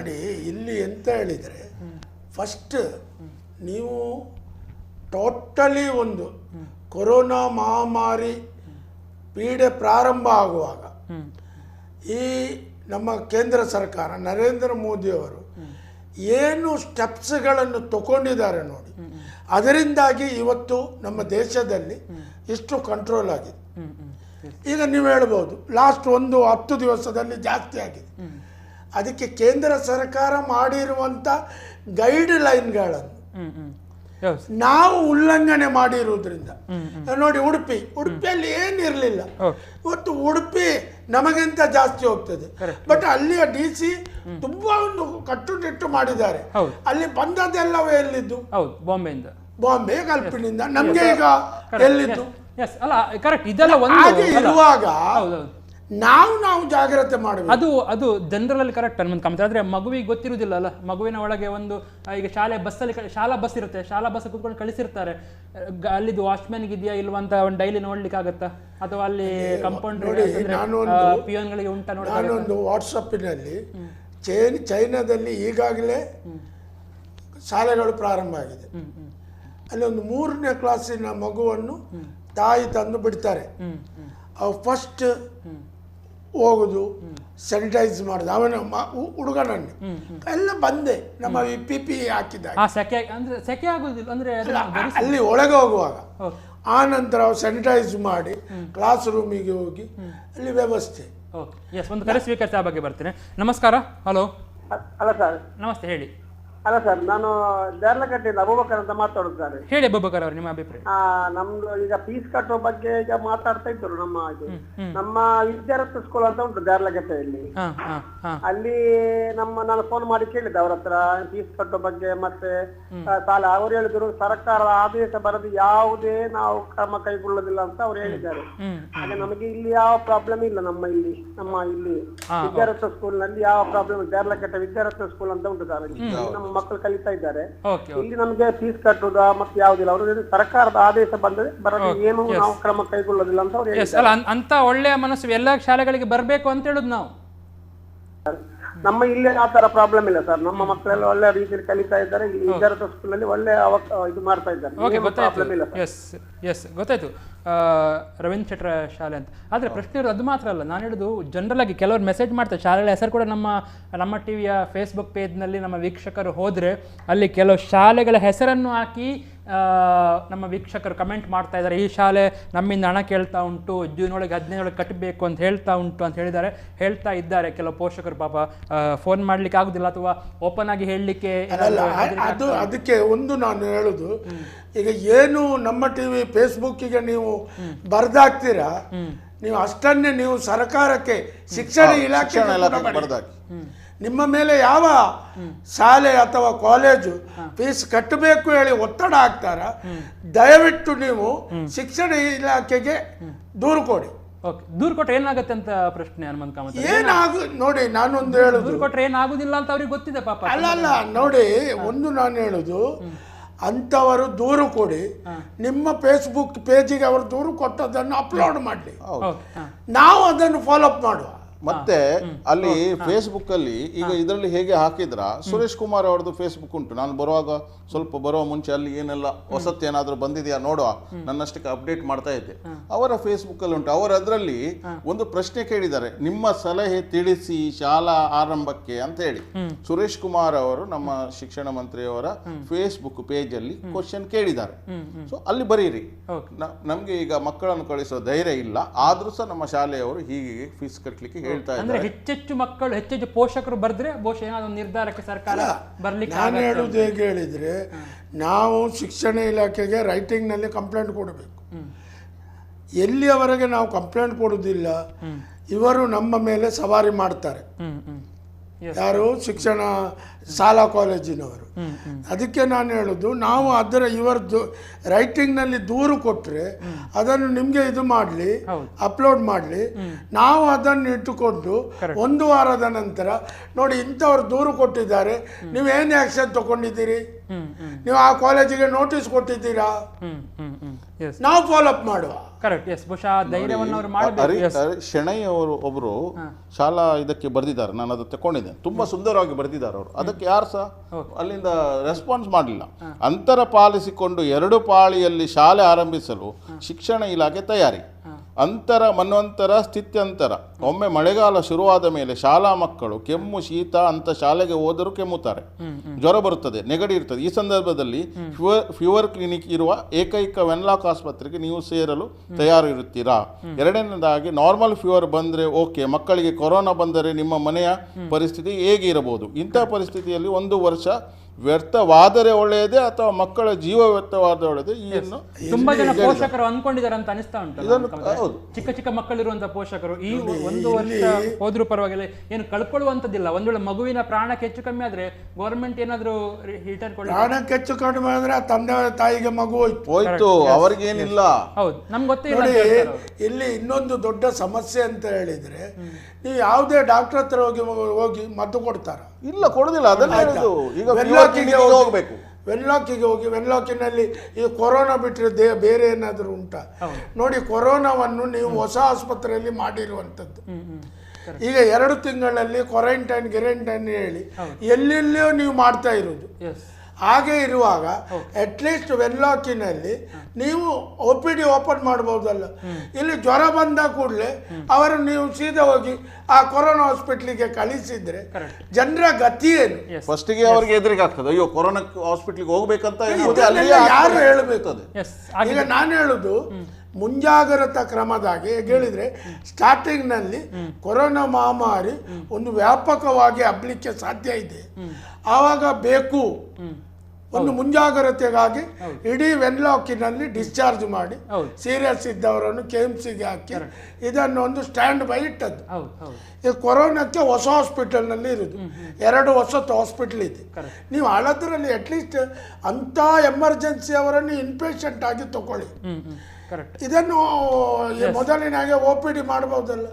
ಅಲ್ಲ, ಒಂದು ಕ್ಲಾಸಲ್ಲಿ ಒಂದು ವೇಳೆ ಒಂದು ಮಗು ಕೆಮ್ಮಿದ್ರೆ ಅಥವಾ ಸೀನಿದ್ರೆ ಕೂಡ ಬಾಕಿ ಉಳಿದ್ರೆ ಮಕ್ಕಳಿಗೆ ಗೊತ್ತಿರ್ತದೆ, ಅಂದ್ರೆ ಕೆಮ್ಮಬಾರದು ಸೀನಬಾರದು, ಅದು ಮನೆಗೆ ಬಂದು ಹೇಳ್ತದೆ, ಇಲ್ಲ ಅಲ್ಲಿ ಹೇಳ್ತದೆ. ಹೌದು, ಆಗ ಇನ್ನು ಮನೆಯಿಂದ ಪೋಷಕರಿಗೆ BP ಡಬಲ್ ಆಗುವಂತ ಚಾನ್ಸಸ್ ಇರ್ತದೆ. ಇಲ್ಲಿ ನಾವು ಸರಿಯಾದ ನಿಟ್ಟಿನಲ್ಲಿ ಆಲೋಚನೆ ಮಾಡಿದ್ರೆ ಈ ಶಾಲಾ ಕಾಲೇಜು ಪ್ರಾರಂಭ ಆಗುವಂಥದ್ದು ಈಗಿನ ಪರಿಸ್ಥಿತಿಯಲ್ಲಿ ಇನ್ನೊಂದು 2-3 ತಿಂಗಳು ಅದರ ಬಗ್ಗೆ ಸರ್ಕಾರ ಆಲೋಚನೆ ಮಾಡಲೇಬಾರದು. ಶಾಲೆ ಸ್ಟಾರ್ಟ್ ಆಗುವಂಥದ್ದು ಬೇಡವೇ ಬೇಡ ಅಂತ ಹೇಳಿದ್ರು. ಒಂದು. ಎರಡನೇದ್ದು ಅಂತ ಹೇಳಿದ್ರೆ, ನಮ್ಮ ಮಕ್ಕಳ ಫೀಸ್ ಕಟ್ಟಬೇಕು ಹೇಳಿ ಯಾವುದೇ ಶಾಲಾ ಕಾಲೇಜಿನವರು ಒತ್ತಡ ಹಾಕಿದರೆ ನಾವು ಪ್ರಥಮವಾಗಿ ರೈಟಿಂಗ್ನಲ್ಲಿ ಶಿಕ್ಷಣ ಇಲಾಖೆಗೆ ದೂರು ಕೊಡಬೇಕು. ಅಂಥದ್ದನ್ನು ನಮ್ಮ TV ಅವರಿಗೆ ಇನ್ನೊಂದೆಂತ ಹೇಳಿದ್ರೆ, ನಮ್ಮನ್ನು ನಾವು ವಿದ್ಯಾವಂತರ ಜಿಲ್ಲೆ, ಬುದ್ಧಿವಂತರ ಜಿಲ್ಲೆಯವರು ಹೇಳ್ತೇವೆ. ನೀವು ಪೇಪರ್ಗಳಲ್ಲಿ ಅವರದ್ದು ನಂಬರ್ ಇರ್ತದೆ, ನೀವು ಪೇಪರ್ನವರಿಗೆ ಕಳಿಸಿ. ನಾವು ದೂರು ಕೊಟ್ಟಿದ್ದೇವೆ. ಈ ಸರ್ಕಾರದ ಇಲಾಖೆಯವರು ಈ ಶಿಕ್ಷಣ ಕಾಲೇಜಿನವರೊಟ್ಟಿಗೆ ಸ್ಕೂಲಿನವರೊಟ್ಟಿಗೆ ಇವರ ಅಪವಿತ್ರ ಮೈತ್ರಿಯಿಂದಾಗಿ ನಮ್ಮ ದೂರಿಗೆ ಇಷ್ಟವರೆಗೆ ಆಕ್ಷನ್ ಹಾಕಲಿಲ್ಲ. ಪತ್ರಿಕೆಗಳಲ್ಲಿ ಬರಲಿ, ಟಿವಿಯಲ್ಲಿ ಬರಲಿ, ಸೋಷಿಯಲ್ ಮೀಡಿಯಾದಲ್ಲಿ ಬಗ್ಗೆ ಫೇಸ್ಬುಕ್ ಲೈವ್ ಅಲ್ಲಿ ಕೊಡ್ಲಿ ಬೇಕಾದ್ರೆ ಸರಿಯಾಗಿ ಯೂಸ್ ಮಾಡಿ ಅದನ್ನು ನಾವು ಮಾಡಬೇಕು. ಈ ಫೇಸ್ಬುಕ್ ಲೈವ್ ಎಲ್ಲ ಹೇಗೆ ಹೇಳಿದ್ರೆ ವೈಯಕ್ತಿಕ ನಿಂದನೆಗಳಿಗೆ ಉಪಯೋಗಿಸುವುದಲ್ಲ, ಸಮಾಜವನ್ನು ಕಟ್ಟಲಿಕ್ಕೆ, ಸಮಾಜದ ಅಂಕುಡೊಂಕುಗಳನ್ನು ತೋರಿಸಲಿಕ್ಕೆ ನಾವು ಉಪಯೋಗಿಸಬೇಕು. Yes correct. ನೀವು ಕೊನೆಯದಾಗಿ ಏನು ಹೇಳ್ತೀರಿ ನರೇಶ್ ಕಿಣಿ ಅವರೇ? ನೋಡಿ, ಇವತ್ತಿನ ಏನೋ ಒಂದು ಸಬ್ಜೆಕ್ಟ್ ಉಂಟು ಫೀಸ್ ಕಟ್ಟುವ ವಿಷಯದಲ್ಲಿ. ನನ್ನ ಪ್ರಕಾರ ನಾನು ಏನು ಪೇರೆಂಟ್ಸ್ಗಳಿಗೆ ಹೇಳೋದು ಇಲ್ಲ, ನಾನಾಗಿ ನಾನು ಏನು ಹೇಳ್ತೇನೆ ಅಂದರೆ, ಮೊದಲನೇದು ನಿಮ್ಮ ಶಾಲೆಯವರು ಏನು ಸರ್ಕ್ಯುಲರ್ ಕಳಿಸಿದ್ದಾರೆ ಫೀಸ್ ಕೇಳಿದ್ದು ತಪ್ಪು. ಮತ್ತೆ ನಾವೆಲ್ಲರೂ ಸೇರಿ ಶಿಕ್ಷಣ ಇಲಾಖೆಗೆ ಈ ವಿಷಯವನ್ನು ತಿಳಿಸಬೇಕು, ಮಿನಿಸ್ಟರ್ಗಳಿಗೆ ತಿಳಿಸಬೇಕು, ನಮ್ಮ MLA ಥ್ರೂ ಅದನ್ನು ತಿಳಿಸಬೇಕು. ಇದು ನಾವು ಮಾತ್ರ ಅಲ್ಲ, ನಿಮ್ಮ ಫೇಸ್ಬುಕ್ಕಲ್ಲಿ ಇಡೀ ಕರ್ನಾಟಕ, ಇಡೀ ದೇಶ ನೋಡ್ತಾ ಉಂಟು. ಈ ಕರ್ನಾಟಕಕ್ಕೆ ಸೀಮಿತ ಆದವರು ಕರ್ನಾಟಕದ ಶಿಕ್ಷಣ ಮಂತ್ರಿಗೆ ಹೇಳಿ, ನಾವು ಸ್ವಇಚ್ಛೆಯಿಂದ ನಾವು ಕಟ್ಟುದಿಲ್ಲ, 1 ವರ್ಷ ವ್ಯರ್ಥ ಖಂಡಿತ ಆಗುದಿಲ್ಲ, ಯಾರು ಹೆದರ್ಬೇಕಂತ ಇಲ್ಲ, ಯಾಕಂದ್ರೆ ಆದ್ರೆ ಎಲ್ಲರದ್ದು ಆಗ್ತದೆ. ಸೊ ಆ ವರ್ಷವನ್ನು ನಿಲ್ಲಂತ ತಗೊಳ್ತಾರೆ. ನಾವು ಅದನ್ನು ನಾವು ತಕೊಂಡು ಫೀಸ್ ಕಟ್ಟುವ ಗೋಜಿಗೆ ಹೋಗ್ಬಾರ್ದು. ನೋಡಿ, ಇನ್ನೊಂದು ಅಂತ ಹೇಳಿದ್ರೆ, ಈಗ ನಮ್ಮ ದೇಶದಲ್ಲಿ ನಾನು ಕೆಲವು ಪತ್ರಿಕೆಗಳಲ್ಲಿ ಕೆಲವು ಟಿವಿಯಲ್ಲಿ ನೋಡಿದ್ದೇನೆ.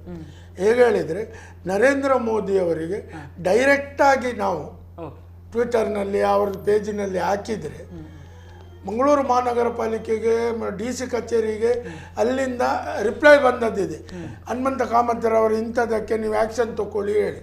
ಹಾಗೆ ಇರುವಾಗ ನಾವು ಮಂಗಳೂರಿನವರು ಹೆಚ್ಚು ಯಾರ್ಯಾರಿಗೆ ಈ ಶಿಕ್ಷಣದ ಬಗ್ಗೆ ಸ್ವಲ್ಪ ಹೀಗೆ ಮಾಡಿದರೆ ನಮ್ಮ ಮಕ್ಕಳಿಗೆ ಅಪಾಯ, ಹಾಗಾಗಿ ಈ ರೀತಿ ಮಾಡಿ ನೋಡಿ, ನಾವು ದೂರು ಕೊಟ್ಟರು ಕೂಡ ಕರ್ನಾಟಕದ ಶಿಕ್ಷಣ ಇಲಾಖೆ ಕಾಲೇಜು ಮಾಲಕರ ಮೇಲೆ ಆಕ್ಷನ್ ತಗೊಳ್ಳುವುದಿಲ್ಲ.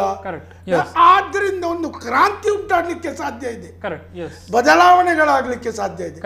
ಕಳೆದ 6-7 ವರ್ಷದಿಂದ ದೇಶದಲ್ಲಿ ಏನು ಬದಲಾವಣೆಗಳಾಗಿದೆ, ಶಿಕ್ಷಣ ಇಲಾಖೆಯಲ್ಲೂ ಕೂಡ ಬದಲಾವಣೆ, ಶಿಕ್ಷಣದಲ್ಲಿ ಕ್ರಾಂತಿ ಆಗಲಿ. ಕರೆಕ್ಟ್. ಎಸ್, ಒಟ್ಟಿನಲ್ಲಿ ಎಸ್ ವೀಕ್ಷಕರೇ, ನೀವು ಈ ಕಾರ್ಯಕ್ರಮವನ್ನು ನಮ್ಮ ಟಿವಿಯಲ್ಲಿ ನೋಡ್ತಾ ಇದ್ದೀರಿ. ಮತ್ತೆ ನಂತರ ಕೂಡ ಈ ಕಾರ್ಯಕ್ರಮವನ್ನು ಫೇಸ್ಬುಕ್ ಪೇಜಲ್ಲಿ ನೋಡ್ಬೋದು. ನಿಮ್ಮ ಕಮೆಂಟನ್ನು ನೀವು ಅಲ್ಲಿ ಈಗ ಕೂಡ ಮುಂದೆ ಕೂಡ ಹಾಕ್ಬೋದು. ಸಾಕಷ್ಟು ಈಗಾಗಲೇ ಕಮೆಂಟ್ ಹಾಕಿದ್ದಾರೆ, ತಮಗೆ ಶಾಲೆಗಳಿಂದ ಕಾಲೇಜ್ಗಳಿಂದ ಏನು ಒತ್ತಡ ಇದೆ ಅಂತೇಳಿ ಶಾಲೆಗಳ ಕಾಲೇಜ್ ಹೆಸರು ಕೂಡ ಹಾಕಿದ್ದಾರೆ. ಸೊ ಇದು ಒಂದು ರೀತಿಯಲ್ಲಿ ಒಂದು ಹೊಸ ಕ್ರಾಂತಿಯನ್ನೇ ಉಂಟು ಮಾಡ್ಬೋದೇನೋ ಅಂತ ಅನಿಸ್ತಾ ಉಂಟು. ಒಗ್ಗಟ್ಟಿನಲ್ಲಿ ಬಲವಿದೆ, ಆದರೆ ಸರ್ಕಾರ ಮಾತ್ರ ಅಡ್ಡಗೋಡೆ ಮೇಲೆ ದೀಪ ಇಟ್ಟು ಆ ಕಡೆ ಶಾಲಾ ಕಾಲೇಜ್ಗಳ ಆಡಳಿತ ಮಂಡಳಿಯವರಿಗೆ ಕೂಡ ತೊಂದರೆ ಆಗಬಾರ್ದು ಎನ್ನುವಂಥ ಒಂದು ಹುಸಿ ಪ್ರೀತಿಯನ್ನು, ಮತ್ತೊಂದು ಕಡೆಯಲ್ಲಿ ಪೋಷಕರಿಗೆ ಕೂಡ ಯಾವುದೇ ರೀತಿಯಲ್ಲಿ ನೀವು ಕಟ್ಟಬೇಡಿ ಅಂತೇಳಿ ಆದರೂ ಕೂಡ ಸಮರ್ಥವಾಗಿ ಗಟ್ಟಿಯಾಗಿ ಹೇಳದೆ ಅವರನ್ನು ಕೂಡ ಅಡ್ಡ ಕತ್ತರಲ್ಲಿ ಇಡುವಂಥ ಪ್ರಯತ್ನ ಮಾಡಿದೆ ರಾಜ್ಯ ಸರ್ಕಾರ. ಹಾಗೆ ಮಾಡದಿರಲಿ, ಆದಷ್ಟು ಬೇಗ ಒಂದು ನಿಖರವಾಗಿರುವಂಥ ನಿರ್ದಿಷ್ಟವಾಗಿರುವಂಥ ಸೂಚನೆಯೊಂದಿಗೆ ರಾಜ್ಯ ಸರ್ಕಾರದ ಮುಖ್ಯಮಂತ್ರಿಗಳು, ಶಿಕ್ಷಣ ಸಚಿವರು ಹೊರಗೆ ಬರಲಿ. ಎಲ್ಲರೂ ಪೋಷಕರು ಅದನ್ನು ಅಪ್ರಿಷಿಯೇಟ್ ಮಾಡ್ತಾರೆ, ಅವರು ಕಾಯ್ತಾ ಇದ್ದಾರೆ. ಆ ನಿರೀಕ್ಷೆ ಬೇಗ ಜಾರಿಗೆ ಅಥವಾ ಈಡೇರಲಿ ಅಂತ ಬಯಸ್ತಾ, ಕರೆ ಮಾಡಿರುವಂಥ ಎಲ್ಲ ವೀಕ್ಷಕರಿಗೆ ಮತ್ತು ಕಾರ್ಯಕ್ರಮಕ್ಕೆ ಬಂದು 1 ಗಂಟೆ ಅವಧಿಯಲ್ಲಿ ತಮ್ಮ ಅಭಿಪ್ರಾಯ ಮಂಡಿಸಿರುವಂತಹ ಹನುಮಂತ್ ಕಾಮತ್ ಅವರಿಗೆ ಮತ್ತು ನರೇಶ್ ಕಿಣಿ ಅವರಿಗೆ ನಮ್ಮ ಟಿವಿಯ ಪರವಾಗಿ ಆತ್ಮೀಯವಾಗಿರುವಂಥ ಧನ್ಯವಾದಗಳು. Thank you very much.